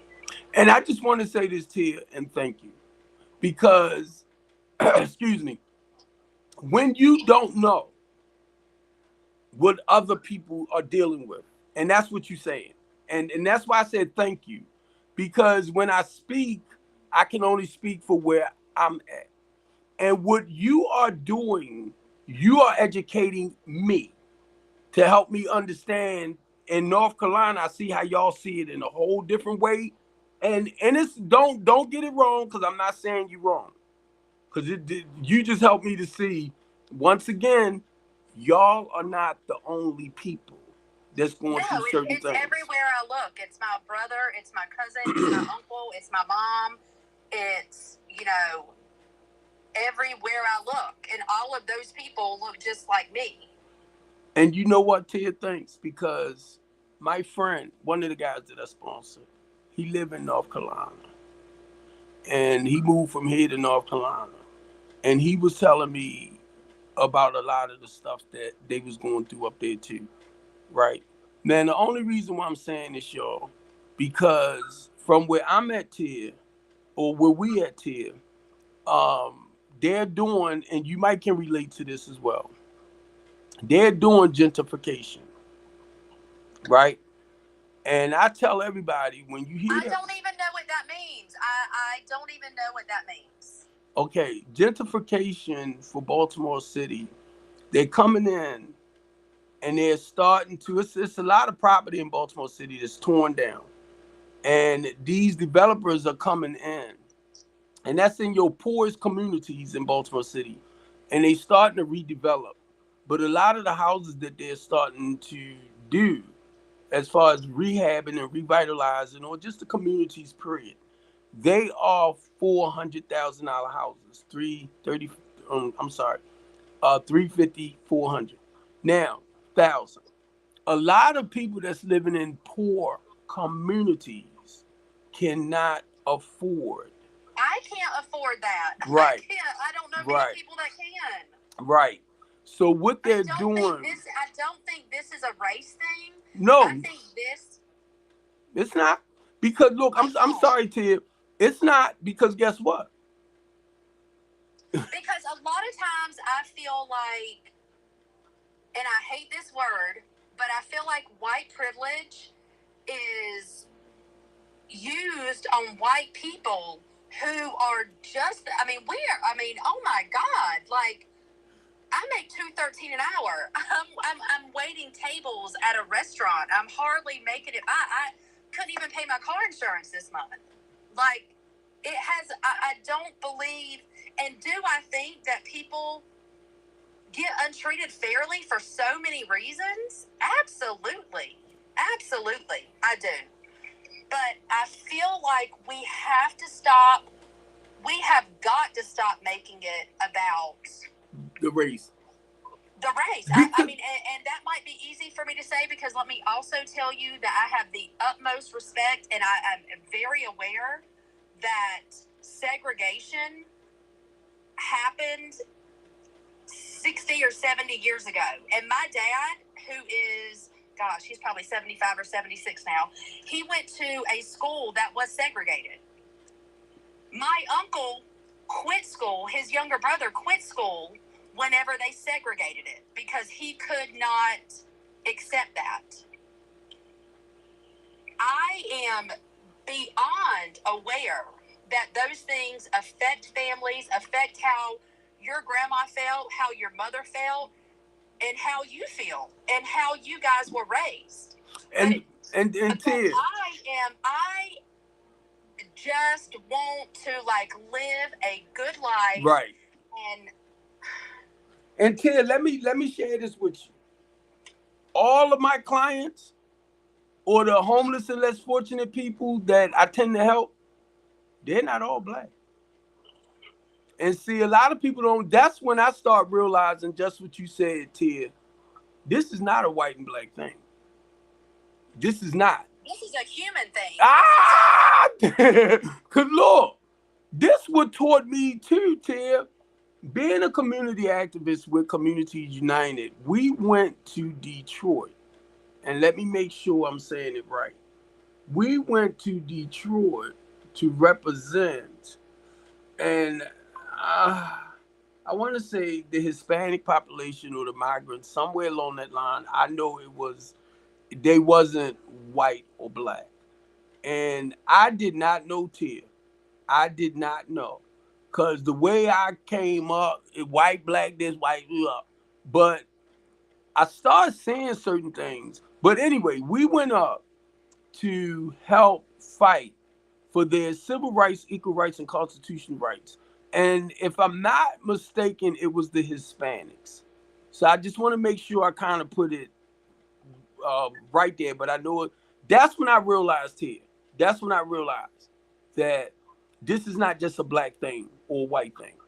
And a lot of us, if you don't know, and I don't want to, that's why I'm trying my best not to make it a targeted thing, like black people, the only people going through certain stuff. So when I open up my mouth, because it's a poor people thing, or we can say the have and have nots, because I'm starting to see certain things. Now, when we went up there, and I spoke out up there too, and I started seeing they going through the same stuff that we're going through. Some of the doors that we knocked on, the Hispanics, and I want to make sure I'm saying it right, did not want to communicate or talk with us because they felt like we was trying to get rid of them. So that's and that's when I realized, like I said to you, it's a lot of people, cultures that goes through this. And I was talking with a friend of mine. He's a doctor. He got his doctorate degree and all this type of stuff, right? And I was steady saying black people this, black people that. He said, well, we go through stuff too. And he had to say it in a sense that caught my attention because we are so busy, the white man this, towards the black man that. And we don't listen to mostly people that's financially, and that's what I found out too, Tia. Most of them that lives in poverty suffers the most. And I want to say that I don't feel like I live in poverty. Like I really don't. I make it, and I don't have a lot of extra, but I make it. I work my ass off, and I think that you have to put yourself out there. You have to show up. And some days I do not want to work 6 days a week. I do not want to work the breakfast and the lunch shift. I do not. I'm exhausted. I'm tired. Let me ask you this, Tia. How much is y'all average, like you get paid by the hours? What is y'all? We make $2.13 an hour here in North Carolina as a waitress. Now, I will tell you, I make decent money, but I don't make enough to pay my car insurance. I'm not making enough to get a grocery haul or buy a new outfit. Now, the reason why I said that, in Baltimore City, making under $40,000 a year is considered as living in poverty, below the poverty rate. Oh, well then I probably live in poverty. It's not funny, but look. Okay. Look, I don't feel like it. I don't feel like it because I'm getting by. Right. Now, Tia, check this out. No, I do not make $40,000 a year. Check this out, Tia. The organization, once again, that I'm with, the minimum wage, the top was $10.50. So we got the bill passed where it went from $10.50 to $11 an hour to $15. Because once it started again, it went to $15. in Baltimore City.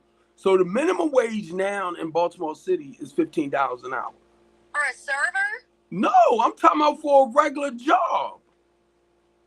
See, you from what you saying with me and being a server for y'all, right?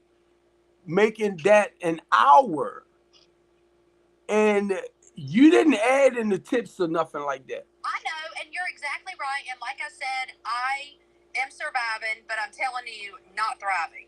Now, so no, doing get here really quickly because I want to share this with you. Come on.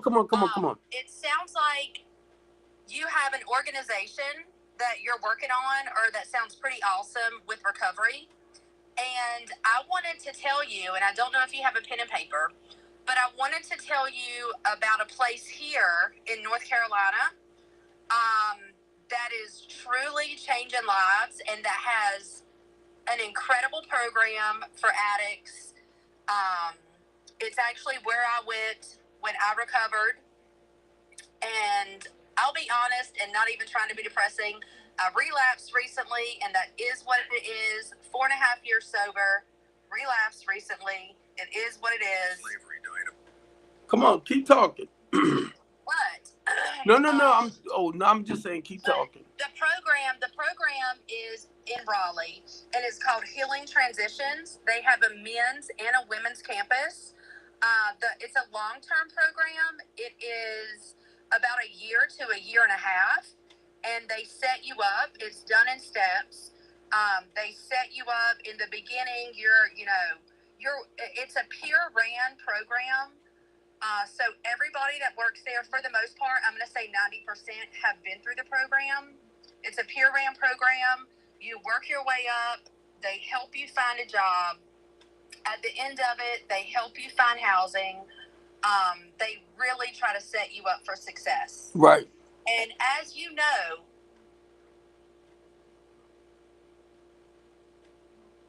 you muted yourself. Tia, unmute. See, I don't have that. Tia, I can't hear you. You muted. Okay, I hear you now. Come on. It's a really tough place, and it's a place that I don't want to be. And I'll tell you that I saw the relapse coming over a year ago, and I just fed into it, and I lived into it, and I completely isolated, and then it just happened, and so it's a tough place to be. But I do want to tell you that we have an amazing place here in North Carolina, Healing Transitions. Their program, I think it is called Kelly, Kelly. That's the company that puts out the information. But I mean, they teach you, they guide you through everything, and it was life-changing for me. I learned to love myself. The women there loved me until I could love myself, as silly as that sounds. And when they first told me that, I thought, shut up, leave me alone. But they truly did. And it was a beautiful thing. And so if you are even looking for a top-notch, I don't even know what you do or I do know what you do. I'm listening to what you're saying, but I'm telling you, that is good information. So, well, keep in mind, Healing Transitions out of Raleigh. We have a women's and a men's campus. Keep in mind, everything you just said is what I do. I have a friend that has a recovery program. And when I opened up my house, I was looking at doing the recovery part. But when it talks about you have to feed them for breakfast, lunch, and dinner, I didn't want that responsibility. But let me just take it back to try to make it simple. Mine's is based around, how you go into the program. And here in Baltimore City, you do like a 30-day blackout. Like you said, they transition you through the recovery process. But then some of them have houses or programs, where they put the people in that's becoming, they are independent. So they paying for their space. They cooking their own meals. They, taking care. Everything you said. I am on the independent side. So what I do, basically, you cannot come in my program using. It's not about the recovery side. But now, and I'm going to do a good check on you because you can't even come in there doing this. I'm not going to let you in no more doing this. You can't. You can't smoke even if you do come in. You can't smoke. But right now, nobody. I'm not going to do it. I'm not going to do it. Now, only thing I'm trying to get you with, I will do men and I will do women, but I mainly do women and children. So anybody that knows me knows that I'm all about helping the women and the children turn their lives around. But I will make space. If it's a man, I have a floor that I will work with the men. But you cannot be using.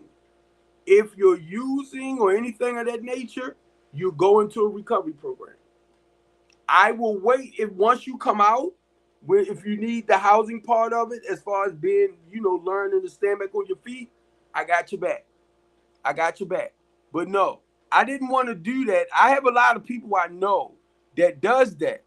And whenever you come into a recovery program and you start getting your life together, they transition you out.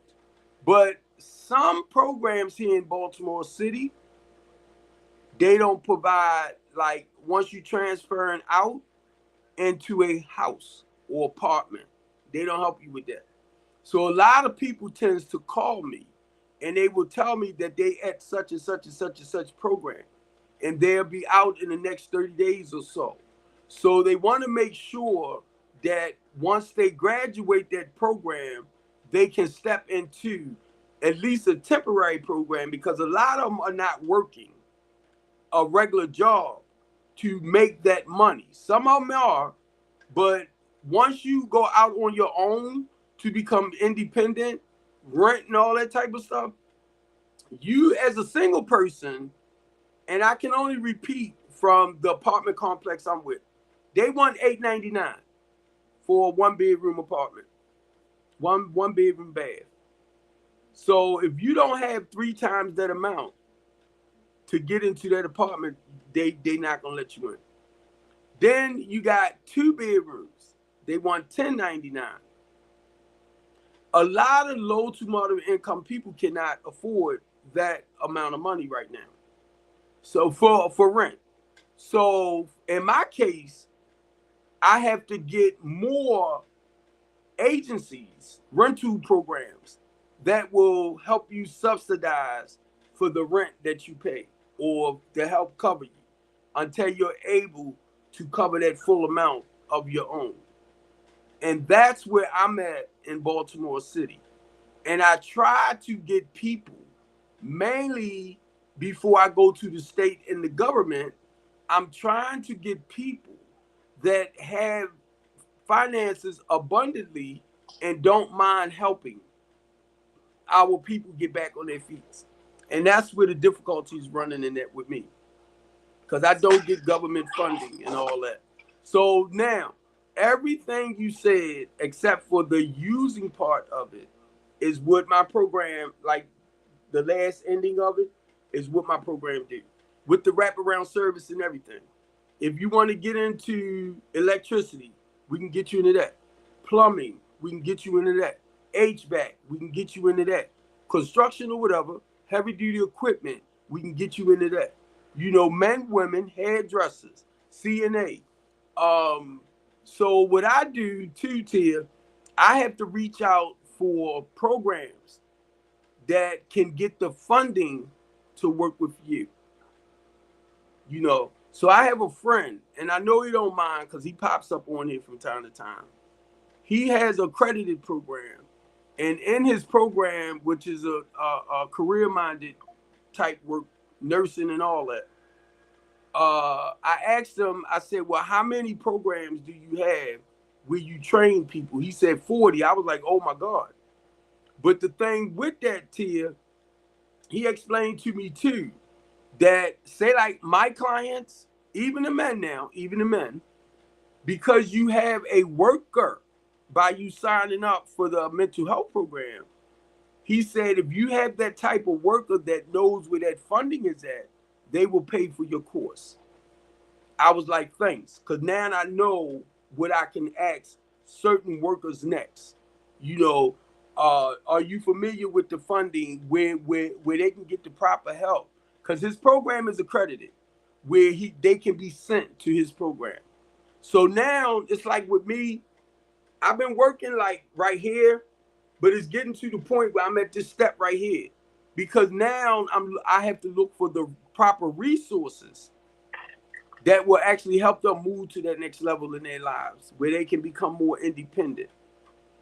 And I've been listening to like certain people talk about North Carolina and the certain things that's happening in their area.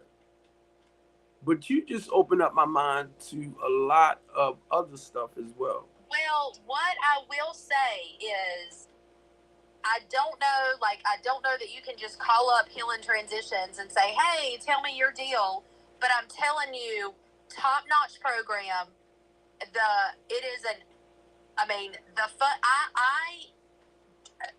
There are probably, so I went to the program in 2021. I was one of the first admits whenever they lifted the COVID. There were probably 60 to 80 women in this facility. Not one of us paid $1. Right. And I'm not saying that's fine, and I'm not saying that's right or whatever, but I'm saying it was all funded by something. And they were changing lives. They have a complete and total. I just want to say that they're changing lives, and right. And so maybe that would be useful in what you're doing, because I don't know. What I can say is I learned to love myself there, and I learned to forgive myself for some stuff there, and I learned to accept some things. And I'm not perfect, because I'm in a different situation now. But I was 4.5 years sober, and I do know for a fact that I can stay sober. I just know I wasn't doing the next best thing, and I knew the relapse was coming for a long time, and I just kept pushing it back until it completely overwhelmed me, and I couldn't even function, and I didn't know what else to do. So I went back to this sick, sad situation. Right. I got you. And you know, too, I'm going to just say, when I came around January the 25th, 1993, they told me the same things somebody said to you. They said, we're going to love you until you learn to love yourself. And my thing is, y'all don't even know me. Well, anyway, that was on the 25th, 1993. And they told me, when you come back clean. So I came back on the January the 26th, 1993, and the day at a time, I haven't used. So what I do too, Tia, because of sponsoring a lot of men and women, I am considered as a life coach. So the goal, what I do is help you, like communication. We're communicating right now, is to be honest with yourself, to learn how to have faith back in yourself, to learn how to trust back in yourself. The reason why I'm saying in yourself, because if you don't feel these morals, values, and principles inside you, being loving, being kind, being considerate, being compassionate, you won't know how to give it back. You won't. So anytime clients come in and I do an intake for them, the same way I would sponsor any recovering addict. I just can't say certain words with them. They don't understand the approach. But that's what I use. The 12 steps and the 12 traditions and the 12 concepts of NA to run my housing program. So the goal is to get them to learn to be honest with themselves. Now, Now, what what they told me too, back in the days, and even until today, all reservations had to go. If you had any plans down the line, because what happens, a lot of people will come into recovery and they just want to break. They just want to get away from certain things. But once I get my life back together, I'm gonna start repeating the same stuff again. And so here's the thing is that I always said using, in these past 4.5 years, using is not an option. That is not an option for me.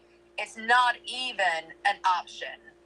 And so it's almost blurry how it happened. I completely, like, this is going to sound so depressing. I completely isolated myself for like 8 days. And like I closed my windows and I'm renting a room for someone. So I literally stayed in that room, and this is, I'm not even going to go into detail, but did not even leave to use the bathroom like for 8 days. Like I could not leave that room because I woke up one day and I have no idea what happened, but the whole weight of the world was on me. I couldn't breathe. I couldn't move on. I couldn't leave. I was so consumed. And I knew that I should have checked myself into probably a facility. Probably 3 or 4 days in, I was like, I am having some real bad irrational thoughts and this is not good and I'm not sure. But I didn't, and I waited it out. And 8 days later, I decided to go to a meetup for a recovery group down the road, and I was okay. I was okay for a day or two. I had a mental breakdown. I told them everything I was going through. I told them I couldn't breathe. I could not leave my house. There's something going on with me. And then it got blurry. I had some alcohol and I started doing cocaine. And it was fucking, after 4.5 years sober, after saying that is not an option for me, that is not an option for me to become that person again. Right. So I've been in a relapse for probably about a month now. You've been thinking about it again? It's a dirty, nasty, fucking terrible place. You've been thinking about it again? Do what? I said you've been thinking about using again? About what? I'm talking about, you said you've been in a relapse for about a month now. I said, are you thinking like now? Mm-hmm. Are you thinking about using again?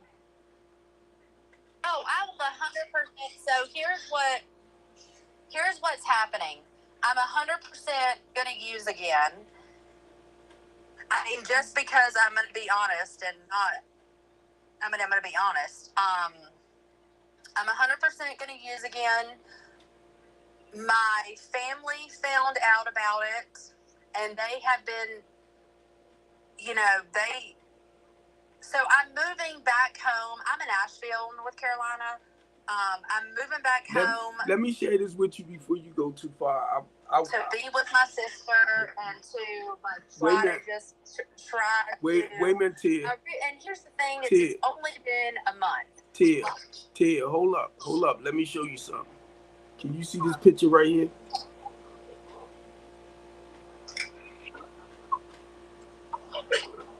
Can you see that picture?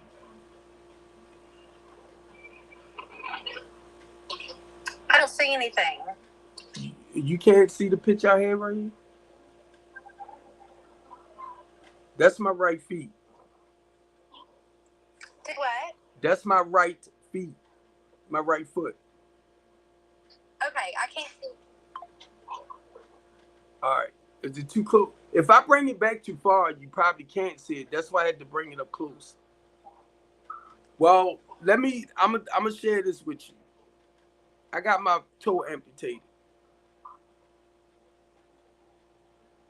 Right? Guess what, Tia?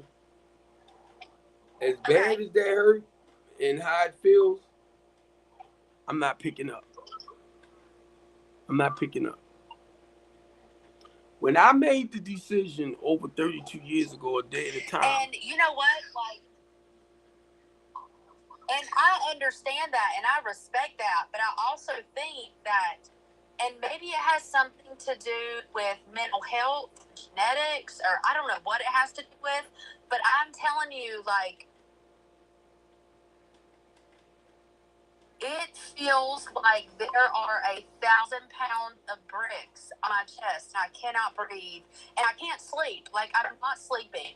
Literally sleeping for 15, maybe 30 minutes a night. Keep waking up, and having these irrational thoughts where I feel like I've done these terrible things that I know I haven't done. I know I haven't done them. But, like, my brain tells me, which is a mental health problem, that I've done these terrible things, and then I'm just sitting there like panicking and don't know how to move on. Like, explain that to me. Like, do you? Right now,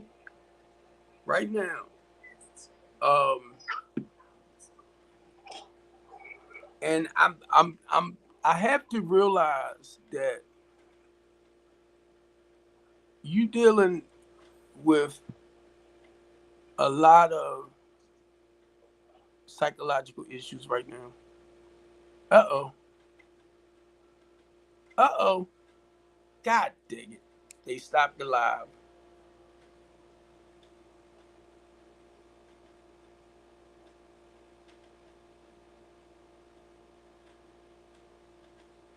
Oh.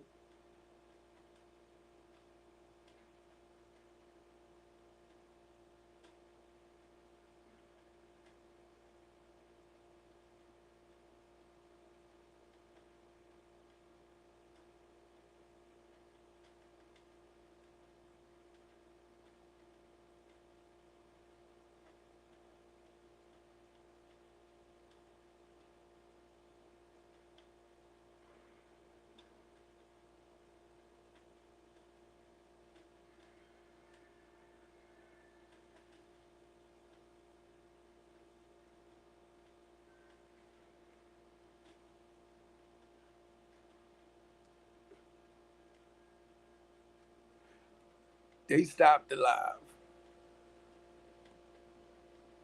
because I showed her the picture.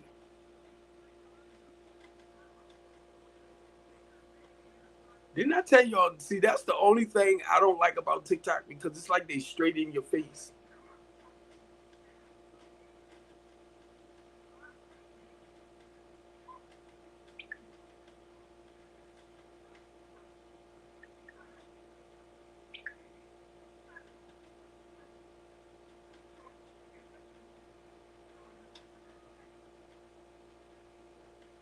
Now, I was getting ready to talk with her because she's talking about relapsing again, using. And I wanted her to help her understand that relapse is a conscious decision. You heard what she was saying. To go back to doing what she trying to recover from. It's a decision that you make. It's something that you make up in your mind. And I wanted to basically, I was trying to wait for her to finish talking to let her know that you don't have to. It's just a conscious decision that she's talking about right now to go back to something. Let me see if it allow me to. No, I don't think it's gonna let me do the live.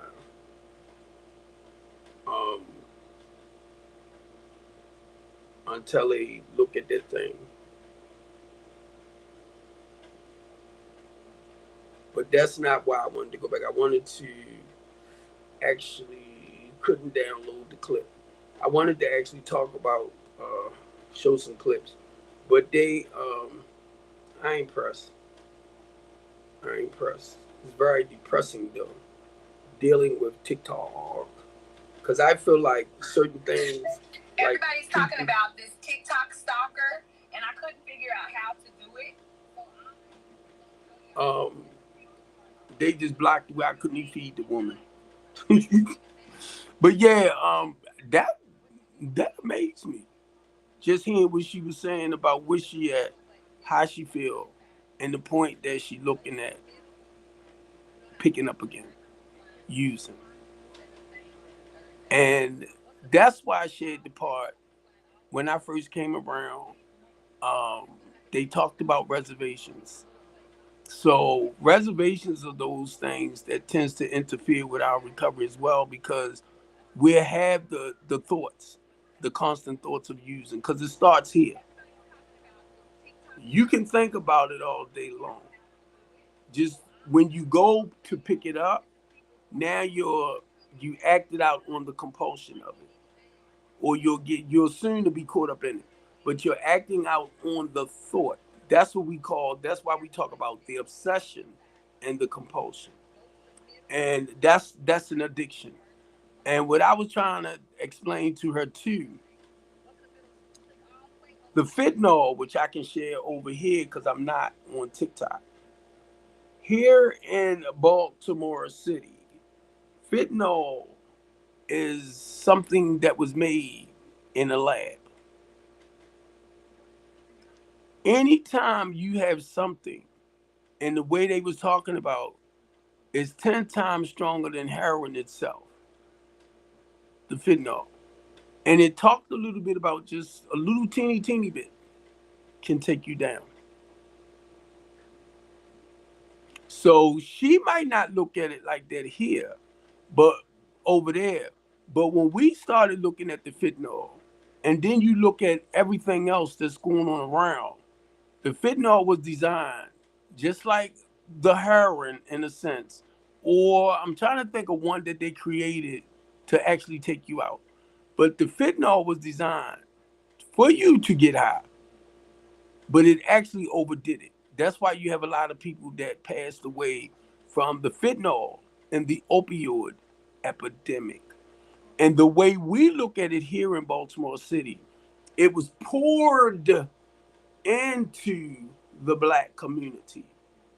That's why when I was trying to mention the word to her, gentrification, because of what's going on with the gentrification, you cannot replace all of the poor people in the inner city. So actually, you start the process of elimination, or the population decreasing the population. Now, that might not be how they look at it down there. So you start the process of elimination. This been designed. And a lot of people that know what's going on with like gentrification, this is their way. And look at where it's mostly happening at, in your poorest communities. Not just look at where it's happening at, because you have white people or conservative people that's coming in the inner city. They buying the drugs, but they going back to their classic houses and stuff to use it. So it's taking their family members out. So now they had to look at it to see where it's coming from. Now, when I said they, everybody that's using drugs, it's not all white people. Well, black people. And not all poor black people.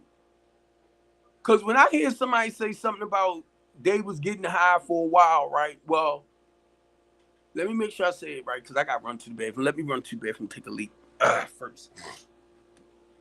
When I hear people talk about they didn't start using until they was like 30, 40, stuff like that, I'm like, wow, they was old enough to know better, but did it anyway.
gotta really find out. I gotta really find out how I can actually do clips off of this right here, because I'm getting sick and tired of TikTok.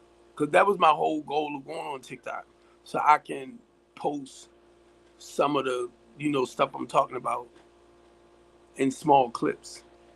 So now, if you don't understand this right, and I'm only explaining it to y'all because of the fight that a lot of us had, and I'm gonna say even with trying to think of the health department, trying to think of certain mental health, substance abuse, and the stuff that they use to help people deal with coping skills and coming off. Because you heard what she was saying, right? Dealing with coping skills to help them to come off a certain drug dependency. I need my photos. I gotta go back to photos. And the part that get me with this to y'all,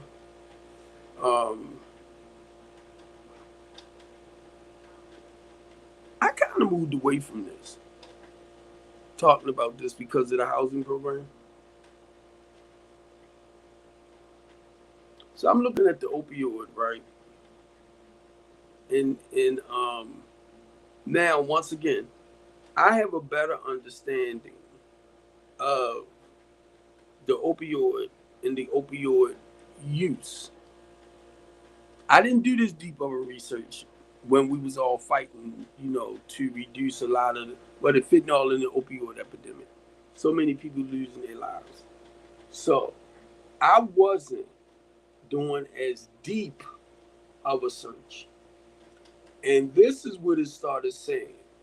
Now I'm looking at the opioids, and the way it's explaining the opioid itself. Watch how they break it down.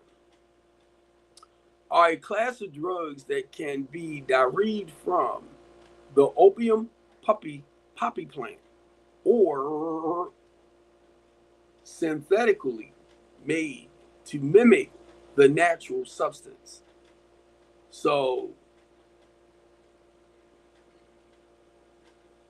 it's like a prescription prescribed for people in a certain pain, right?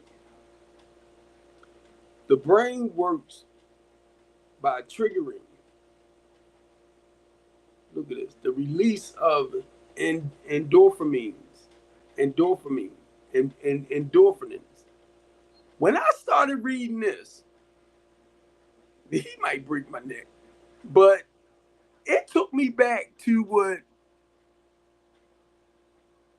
it was a guy in the meeting who would talk about this, who would talk about the endorphins, right, in the brain. Now, I never paid attention to it because I don't deal with mental issues like that or something along that line, the dopamine, stuff like that, right? And he was, it took me back to the conversations he would have, how certain things affects the brain, which signals the brain that the body is feeling good and reduce the perception of pain. So he was talking about the endorphins, because I'm trying to get the word back right. But now the way he was talking, in the sense, and it's talking about the brain. But he never threw the ease the pain part in it. So as I'm reading through this, opioids are effective for short-term relief of moderate to severe pain. However, they can cause drowsiness and confusion, nausea, constipation, and what's this? Euphoria, right? And when I was reading this and it hit me, whenever they would give me Oxycontin for my feet, they had to give me a laxative, because a few days later, it would cause constipation. Now they telling me this, but I'm not realizing it. How it goes together. And if you miss what I'm just saying, because I'm looking at how you can become addicted. Because I didn't know the opioid was like a pain relief. I didn't know. And now I'm starting to understand a little bit more. So I knew I was taking like Oxycontin or something like that to ease my pain. You know, my feet, I'm amputated. So ease the pain. So as I was reading this, it took me back. And it does, like, how can I, when you hurting and it eases your pain, it calms you as well. And what I would always say about the pain pill, whenever they gave me a pain pill, it's like it zeroed in on where the pain was at and eased that pain in that particular area. And I was saying that, but then I understand why more now, right? From what I was saying. Because it would target the pain and it would ease whatever pain I was having. You know how some people say, well, I was taking this pill, that pill, and it wasn't working, and blah, blah, blah, and they had to take more, they had to do this, they had to do that. Well, I could sit back and say, and it probably was the brainwise too, because of its affecting the brain. It was sending that nerve, the pain, because I have neuropathy too. And sometimes my feet will do this, right? It'll throb, but it's the nerve in the feet from being a diabetic. Now, what I do when I feel a certain way, I'll take my Tylenol to relieve that nerve that's in the feet from the neuropathy. Some people have to seek something stronger, you get me?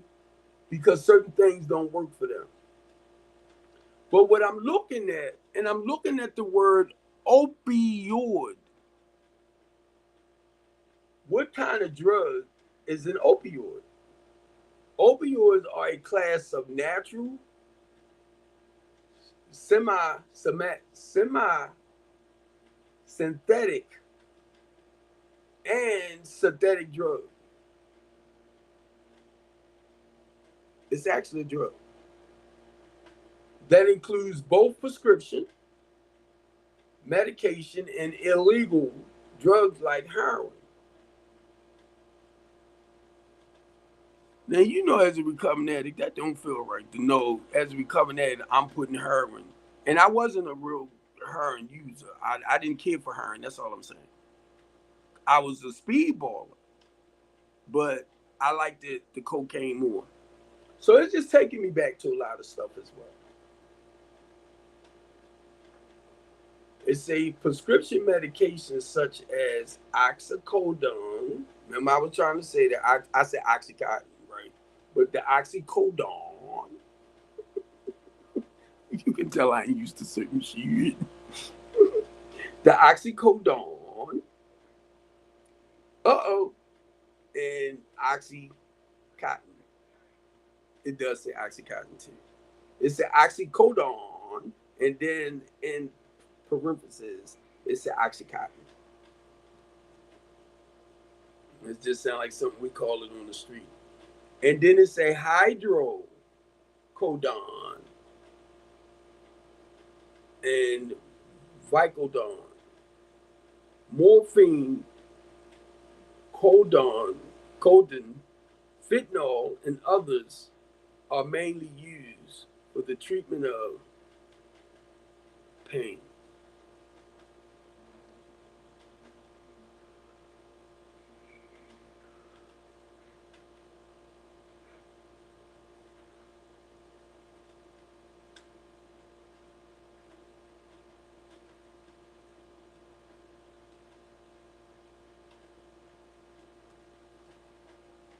I'm just looking at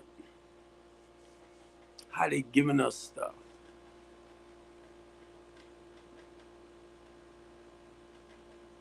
To ease your pain. So in a way, Was Hearn created, and I might have to look that up, to actually ease the pain?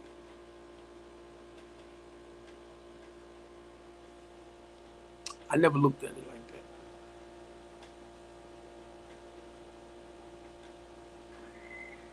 What do opioids do for the body?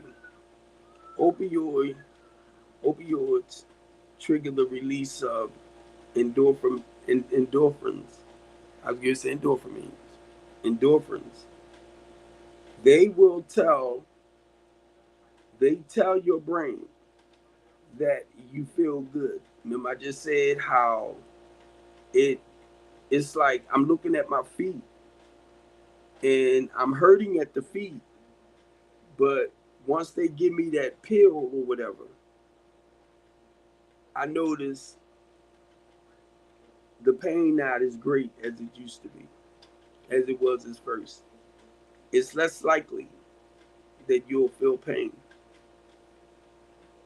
And I'm gonna tell y'all, they also boost feelings of pleasure.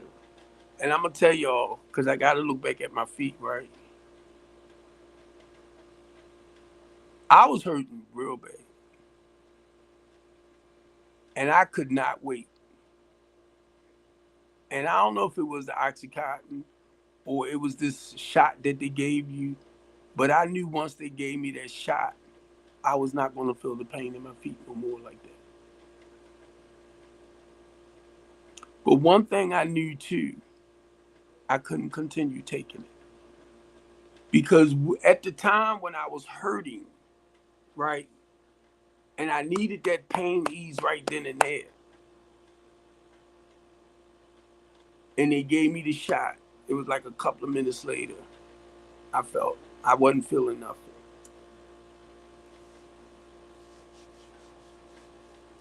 And the reason why I'm saying this because I did not realize, and how you can just to ease the pain become so addicted to something, and that can also take you out. So even though I wasn't familiar with certain things, I'm talking about with the pain pill or the shot that they gave you to ease your pain, they knew. I'm talking about the staff because they knew whatever I took, if it was to take me down, they already knew what to do to bring me back. So the only reason why I'm saying that because I did not realize taking certain medications, you have to have somebody around you, staff wise, to double check, keep checking. I ain't pay a lot of attention to all that. That's all I'm saying, y'all. Whew. I'm just saying this because I never really paid attention to that degree. So I'm looking at how they can give us medication to ease certain pains and how they can give us certain medications to cause us to be truly addicted.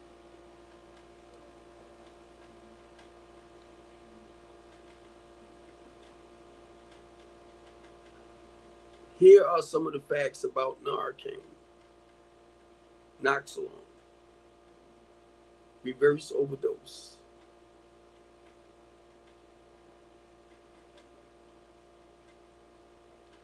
And I guess in certain words,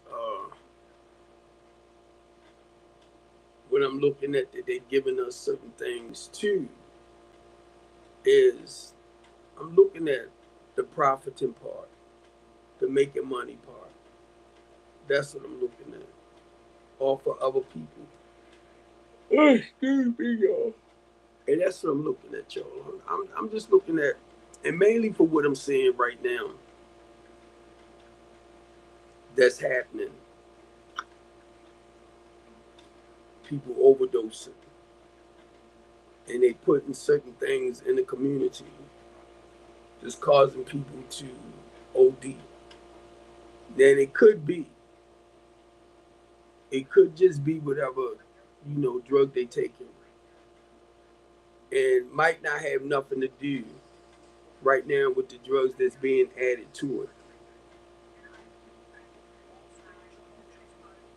I hope I didn't confuse y'all with that one because I'm looking at something. I'm looking at something. That's where my mind is at.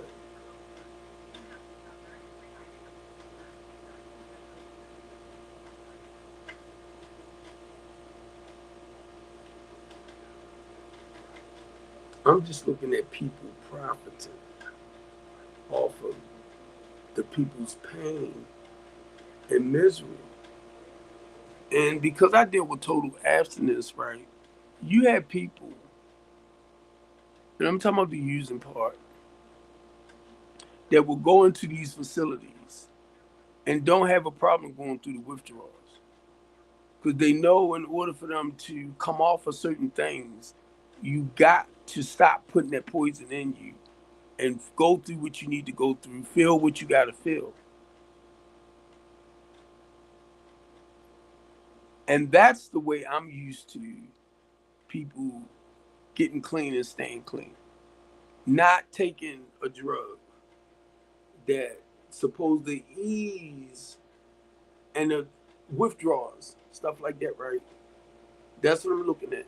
To ease the withdrawals, only for you to become more addicted to it. That substance that they're giving you to ease you off. So I think by me reading this is kind of helping me to understand a little bit more, right? But I can't help it from looking at the pharmaceutical side of what's going on. Because a lot of people say like went through withdrawals, knowing that they was going to go through certain physical changes, and they was willing to go through it because they were sick and tired of being sick and tired. So they figured if I laid here in the fetal position, it's like getting it out your system. And they went through the withdrawals to get it out their system.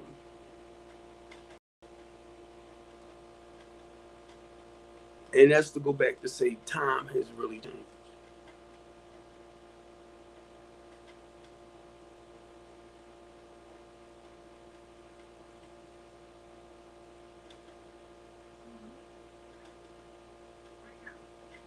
Wow.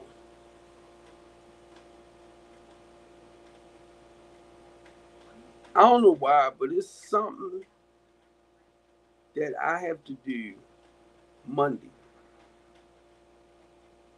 But it's like I can't remember.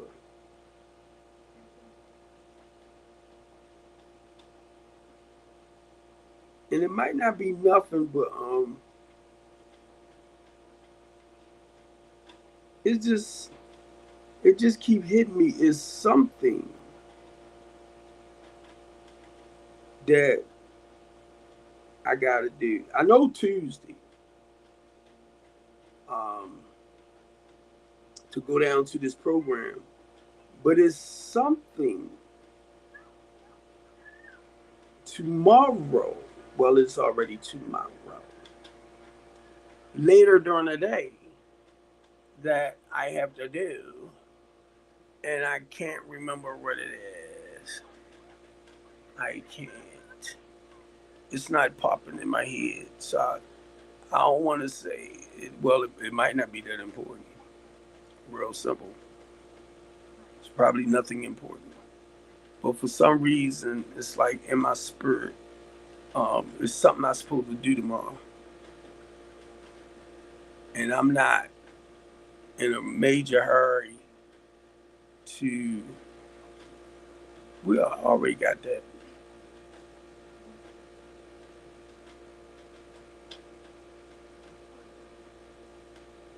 I told some people to call me that I know want to get into some housing. You can tell I'm getting tired because I'm starting to stutter, and I'm a little disappointed because I did not look for my goddamn on TikTok to block me because I wanted to share some stuff and then go back and make little clips off it.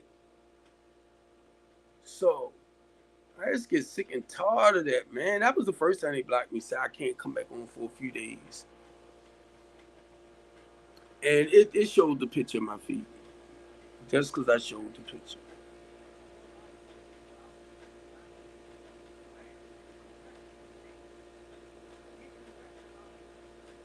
Ooh, you know what I was getting ready to say? That might have been that thing. I know Will is because I said I was gonna try to save it. I think it's dysfunction. Lady J given. Let me see. No, not that, not that, not that, not that, not that, not that. Because I said I wanted to go and support Will. Uh, he's getting reward. No, that's not it. No. But where did I put you at? Because I know I copied it. Because I said I want to go and try to give you some support.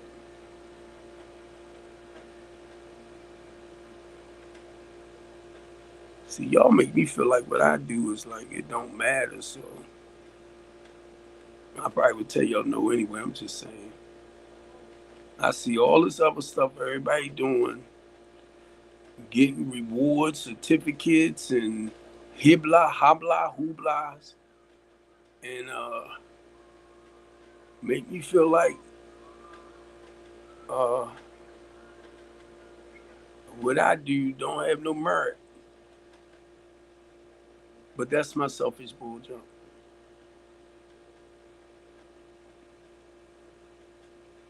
That's my bull jump. Now watch. I don't see it here, but I think Will thing is the 27th on the weekend. I don't see it, but I downloaded something so I wouldn't forget.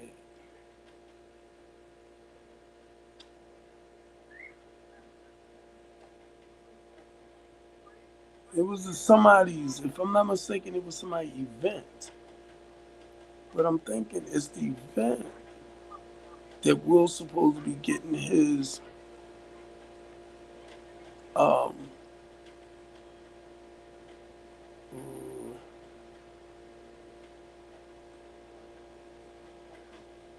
reward from.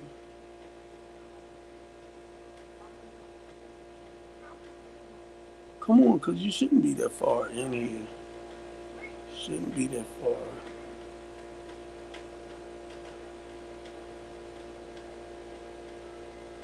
Because I know I just copied it to remember the date. Because I said I didn't want to miss it.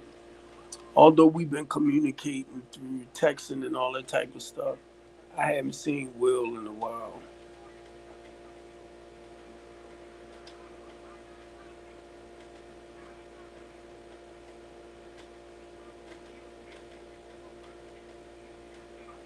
That's why I said I wanted to go give him some support. It's right there on Harford Road. Whatever I'm looking at, let's say Harford Road. I just don't see it.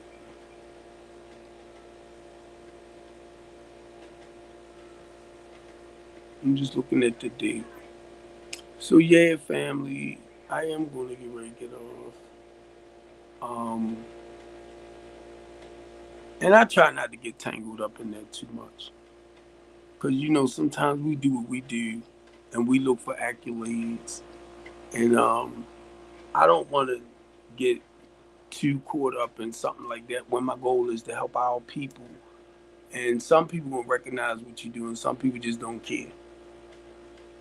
They just don't give a freak.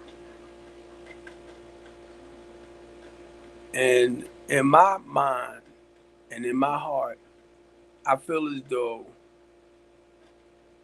no matter what you do, if you had, and I'm looking at our homeless people, and maybe one day somebody can really help me understand. Because I'm looking at our homeless and less fortunate people, or people, like the lady said, people that might have money, but I'm talking about the homeless and the less fortunate, but don't have enough to maintain a healthy lifestyle without support. And a lot of the people, like I was saying to y'all, that reach out to me is normally the people, it's like they slipping through the cracks of homeless services, of HUD housing. And the reason why I can say that to y'all, because a lot of times when somebody call me and I answer my phone, they might have made about 5 other phone calls to programs like mine. And they'll tell me something like, you the only one answered your phone. And I'll bust out laughing because I get it a lot. I get people messaging me, I get people texting me, and to Sean and them, they still people reaching out to all the people that's part of the team in my board. So they'll tell me, like, people still calling, blah, blah, blah. It's not going to stop. It's not going to stop. So be honest with y'all on top of this too. I do want to get a team who hearts and mind is really for the people. Because there's more to this than what we're doing, fundraising and all this type of stuff. Because you got I got people that's asking for help that don't have all the necessary money, mainly if you want to charge them the full amount of rent. A lot of homeless and less fortunate people don't have it like that. But then if you have a program, right, and I'm getting ready to get to the funding part of it. If you contracted with, say, like the Salvation Army, Pathway with the Salvation Army, and they contracted to help you with paying a person, helping them substitute or helping them pay their rent for 6 months. What they saying is they're giving you time to work with them, to help them financially get to that point as well, where they can maintain this place themselves. So whatever money some of them have, right, which I charge $600 for the room, and if your room is charging you 12, say like for your permanent place, if it's charging you $1,200 for the apartment or 13, and I know you can pay the 6 because you're paying it on time every month, then substitute the rest with the 7. But then in that process, because I thought about gas and electric when I just said all that too, right? In that process, you got to do the work. You might have somewhere, say, to lay your head for that 6 months with that added support. But then after it's over with, if you haven't done nothing, where you could actually maintain it on your own. Or, and once again, I have to look at Section 8. I have to look at like the low income housing programs that the state have available to actually pay it according to, and I'm talking about that the rest of it, right? When I say the rest of it, I'm talking about programs that will help substitute or basically go according to your income. And I already said Section 8 because I know Section 8 will lower a lot of the rental prices for you. But then once again, we'll go back to this. I'm talking about the ones that there's a good chance they might not work with because they might have it to afford whatever they need.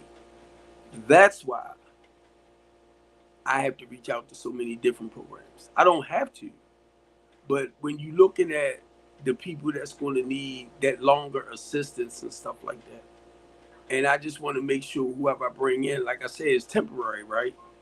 But whoever I bring in, that temporary could be a year, it could be 18 months, it could be 2 years. So if I if I catch up with funding that will actually help you for like 24 months, oh, I would want that because that way we can put you into permanent. Now, if you screw that up, that's on you. if you screw it up by not going to some of the wraparound services, talking about, I got a roof over my head now, and I ain't gonna do this, I ain't gonna do that, blah, blah, blah, blah. Don't do it. And that's what Common Sense was telling me too, about a lady that signed up for the program, and by her being her human rights service provider, right? I think she said the lady got some money, a great amount of money, and she left, rolled out, ended up spending most of the money, or I say most of it, and came back for help. Or let me make sure I get her words right. Because she was in the program, and you allow a certain amount of time to be in the program and do what you got to do, but you decided, I'm all right now, I'm gone. And I might have her come up one day so she can talk about it again, because she went after the lady to bring her back to finish out the program. And I'm saying this for a lot of y'all that like family, because it's not a lot of people in here. Once I get connected to the type of resources that I'm looking at to help people, a little bit more, I need y'all to share that with family, people that in that type of predicament, right? So that we can help them move forward. But please explain to them. Please, please, please, please, please. If you're not willing to do the necessary work with getting into the wraparound services program, tell them please don't come this route. Because what a lot of them have a tendency of doing, because they don't want to do what they're supposed to do, they're going to flip it and try to make you feel like it's your fault. I already know what the program is about, so how it's going to be my fault? The goal is, you already know what you got to do. Mainly if you talk with me, or if you go and read my, do Google search, right? I'm just saying. And it'll tell you about the program. Go to the website, Strengthening the Community, LLC.com. Go to the website. It will explain certain things to you about me, about the housing program. And the reason why I'm saying that, because a lot of times you ain't got to call me and say, I was told such and such and such, and call and talk with you, but you didn't explain to them. And I know you might not know how to explain it in depth, but whatever you feel as though is important for that time, with us offering them the wraparound service with the help, you run it by them. Even if they the type of person, right, might be a little stubborn, a little hard-headed, run it by them. Help them to understand, if you don't do this, you don't do that, Mr. Steve ain't going to take this. Mr. Steve ain't going to take that. You got to pre-warn them. You get me?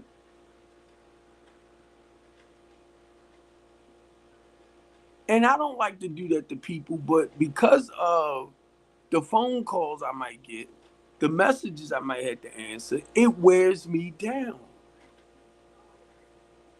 Because it's like I'm repeating myself.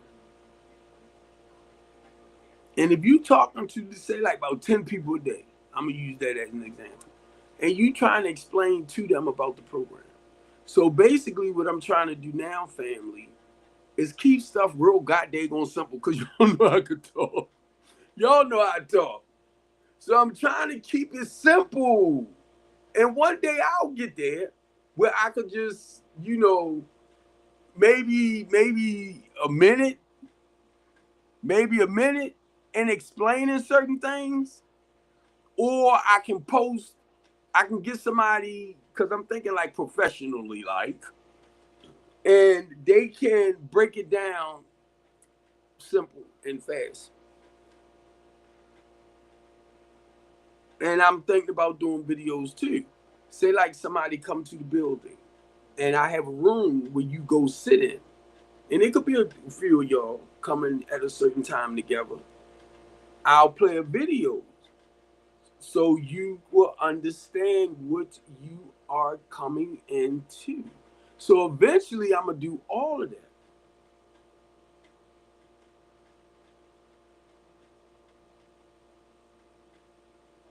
So that way you screw up, it's on you. It's just like any job interview sometimes for some people, or you going through training. So they have videos for you to watch. And that's the goal too, is to start, creating introduction videos of telling you what the program is all about, what we expect from you, stuff like that.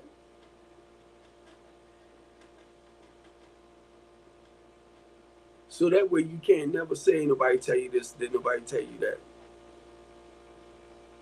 And if I know you the type of person that likes to break out into fights, that's a big no-no. And if you know you the type of person that don't have no patience and tolerance without breaking into a fight, don't come in somebody's stuff if you know you might end up fighting and there's a good chance you're going to go. Because what you'll turn around and do, because of your behavior of coming in and still acting childish or ghetto, you'll point the finger at that next person, but you swung on that person. No, I don't want you to do that to yourself.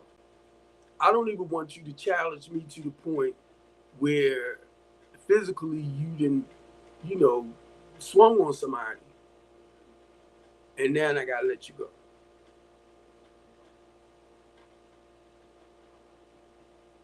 A lot of housing programs, that's one of their first set of rules. You swing, you're gone. Because that means you don't know how to control yourself. Now, some of them might give you a second chance. But then keep in mind, in certain cases, you putting people's lives on the line when you don't have like self-control and discipline, or you feel like you need to spaz every time somebody says something to you. That's not good. So some of the things I'm saying, y'all, and some of y'all been here, it's only 3 of y'all, but y'all been here for the whole duration. I just want to help people move in a more healthier place in life. And I don't want to keep feeling like I'm by myself, y'all. Because I don't, personally myself, I wished I had extra, where if somebody called me and they don't have a lot, at least we can bring them in and cover for their space. That's why with some of y'all, I be like, help me help them. Because if I have a little kitty where, and I'm just looking at, throw this out, maybe 20,000. I'm just looking at it as an example. But the goal is not to touch it until cases of an emergency. But at least we know when it comes to your temporary part, if I can bring you in and cover that for you, say like 3 months, right? That's what I want to do. Because I don't get state or government funding. So I have to set a kitty where we can cover you, a certain length of time in the temporary part. Because once you're prepared for the permanent, then a lot of that things is left on you from there. So I want to make sure you're safe, you're secured, and you have the finances to maintain your rent and making sure you take care of these people's properties. Long as I know you have changed certain behaviors and you graduating, because I might not be looking at you straight out, but when one of the staffs or whoever working with you be like, Mr. Copeland, such and such is ready for the next phase, blah, blah, blah. And basically it might be your PRP or your therapist. We might come together, and because of them working with you and you started growing, and they feel as though, well, Mr. Such and such is ready now to take that level, to go to that next level. of applying for permanent housing, and the goal is to have you prepared where when you put in that application for permanent housing, right? Prayerfully they won't, because we cleaning up everything in a sense. Be so harsh to judge you for permanent housing. But once again, that's work you got to do. So I am going to get ready to let y'all go, and I love y'all. I like the point I'm getting a little sleepy too. So once I go lay down, probably over the next, what time is it? Almost 1:50. Probably the next hour if I'm gonna be gone. Sleep. So I didn't download a puzzle thing, right? I download my puzzle. I got my little block game, and the reason why I did that, you know, because it's like it mellows me out. And once I'll play a certain amount of games, right? I mean, puzzle games. I might do about 3. All depends on where I'm at. And it takes a while to put the puzzles together to do what you do, right? So once I do it, and that's calming and settling the mind down, next thing you know, I'm out, and I look around, it's light. But I'm just saying it for some people, like with this young lady right here, to let her know that there's certain things you can do, mainly when your mind is racing the way it is, to calm that thing down, to get you out of certain places. And not only that, and I am going to get off because I want to work with this a little bit too. But I want to show y'all this. Y'all remember when I first started, right? That's to help this. Now watch this. Watch where I go. Look, I couldn't close it like that at first, remember? So look what I'm working to. And then I'll do this like 10 times.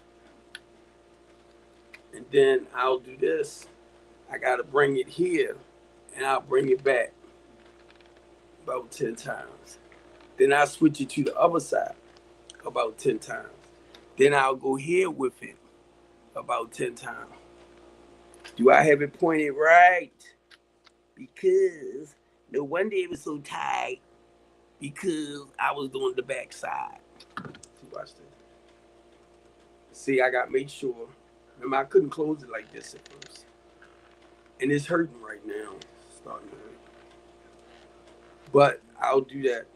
Then I'll stop right about 10. Then I put it on my arm. You know. So I'm trying to get into the habit before I go to sleep, messing with this too. The goal was when I get up.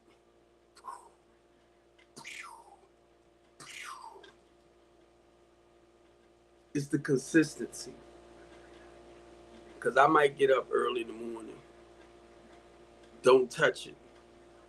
Then the day go by, it's like, all right, do your compressions before you go to sleep. Because if I go all day, now, if I could do a regular routine, which I know I'm not, because I don't know how I might go to sleep, right, to wake back up. So say like if I wanted to say I'm going to do it at 7 o'clock every morning, I go to sleep late a lot of times where I'm not up by 7. I might get up, run to the bathroom, come back, lay down a little bit, you know. So for me to do it early, no. And what I did say too, it all depends on where I'm at and how I feel. I might take it out with me, so wherever I'm at, I can play with it while I'm out. Because see how my arms is? And not just my arms. I'm just trying to tighten it up. And then my chest. I'm just trying to tighten it up. I ain't trying to walk around. And I know I've been watching older guys come up with the flab, right? And then next thing you know, they got the 6-pack and all that. All that's fine and dandy, right? That's not what I'm looking at. I'm just looking at tightening up some stuff that I was dealing with for 63 years. I'm walking down the steps. I got a mirror right there. And I'm looking down at my legs and I'm like, man, you look so freaking skinny. I'm like, Steve, you skinny.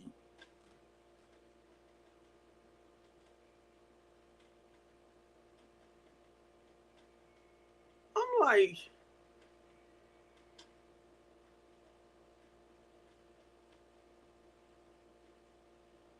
and what size is my pants?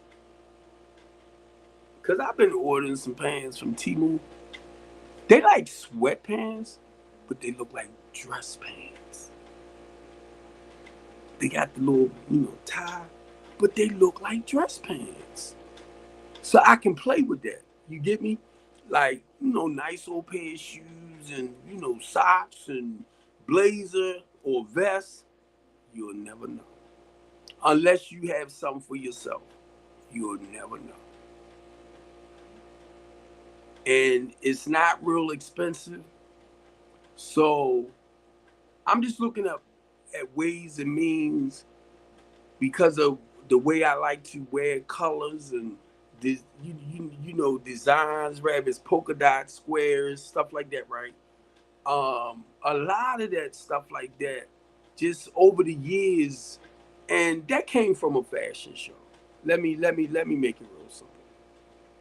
When I used to watch the fashion show, right, how they design clothes, and certain people came out casually dressed, looking pretty,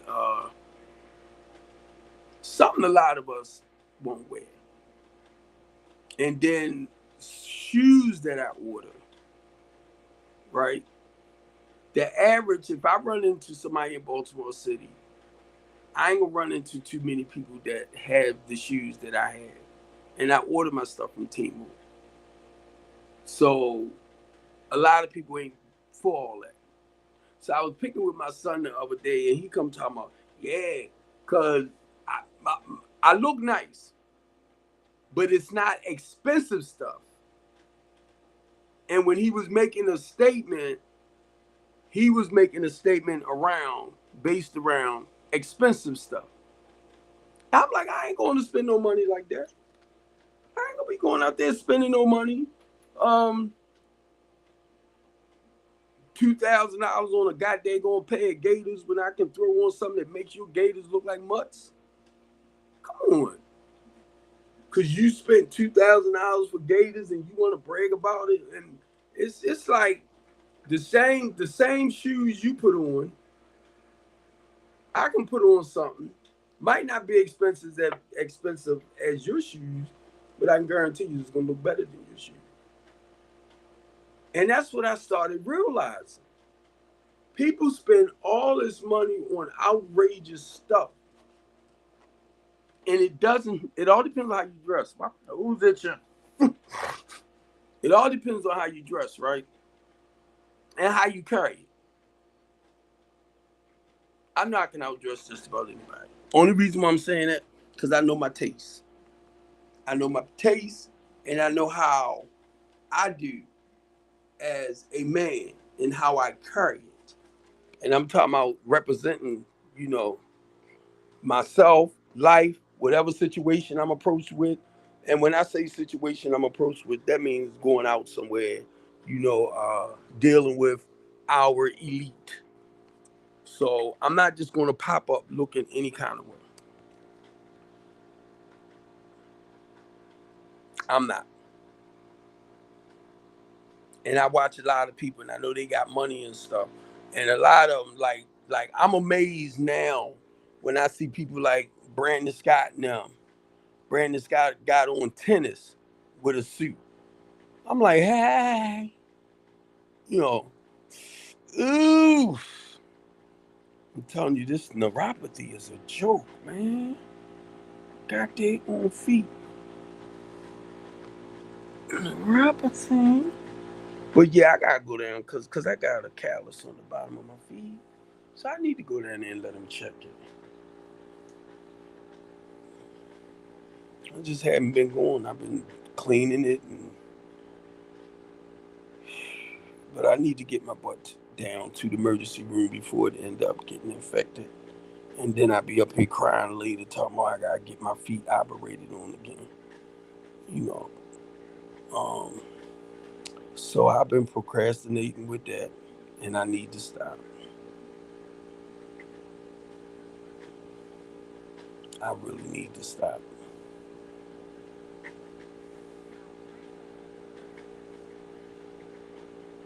And look, I'll turn around and like with the housing program, with running over here, running over there, doing this right here, doing this right there. Then I'd be like, Steve, you need to stop and go take care of what you need to take care of with you, which is still with me, but I need to prioritize a little bit more better. Like my personal, that's why I say prioritize a little better. Get your make sure everything is situated. Being a diabetic with your feet, go around, go to the doctors, go to the foot doctor. With me, I'm going to go to the emergency room. Because if I go to the foot doctor, they ain't gonna be able to do an X-ray and all of that. And I'm just thinking, if I go to the emergency room, they're gonna do it. They're gonna do they're gonna do with the X-ray. They definitely gonna take a culture to make sure nothing is infected. Which what I do, how I've been noticing the few times where if it's leaking or something, and this is just before this, I'll smell it, and if it has that certain smell to it, I know it's infected. But now, that might not be always the case for some. In my case, because it's an open wound, I'm trying to do what I can to dry it up so it'll close out.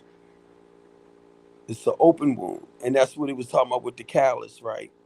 Um, so I will put the ointment on it, but the goal is the skin that's around it, the outer part. I think it needs to dry, so I might have to keep it in the air so it can breathe.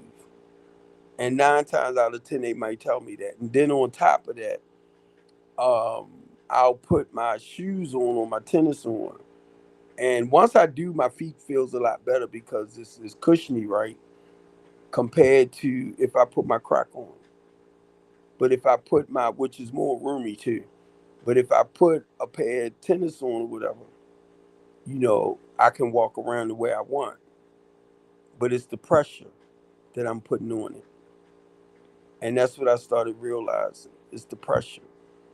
So most likely, if they was to order me, say like another uh, what is they called, like a boot to put on my feet to ease the pressure from me being on the callus for the way I be moving about. That'll take the pressure off the callus. So I need to stop trying to doctor myself and get my butt on down there. And that's where I'm at with a lot of that. I love y'all and thank y'all for hanging in here with me. I'm gonna mess with this once I click it off and see can I make some little like 60-second clips. See will it allow me to do that? Because I want to get better with doing a lot of the production stuff myself. And like I said, I'm tired of this TikTok bull junk because it's like I watch so much bull junk on TikTok that they allow people to get away with. And it seemed like when I come up, and I know it's not just me, to talk about certain community issues and stuff like that, it's a problem for them. So, all right, family, I'm gone. I'm going to get out of here. Love y'all, and thanks again.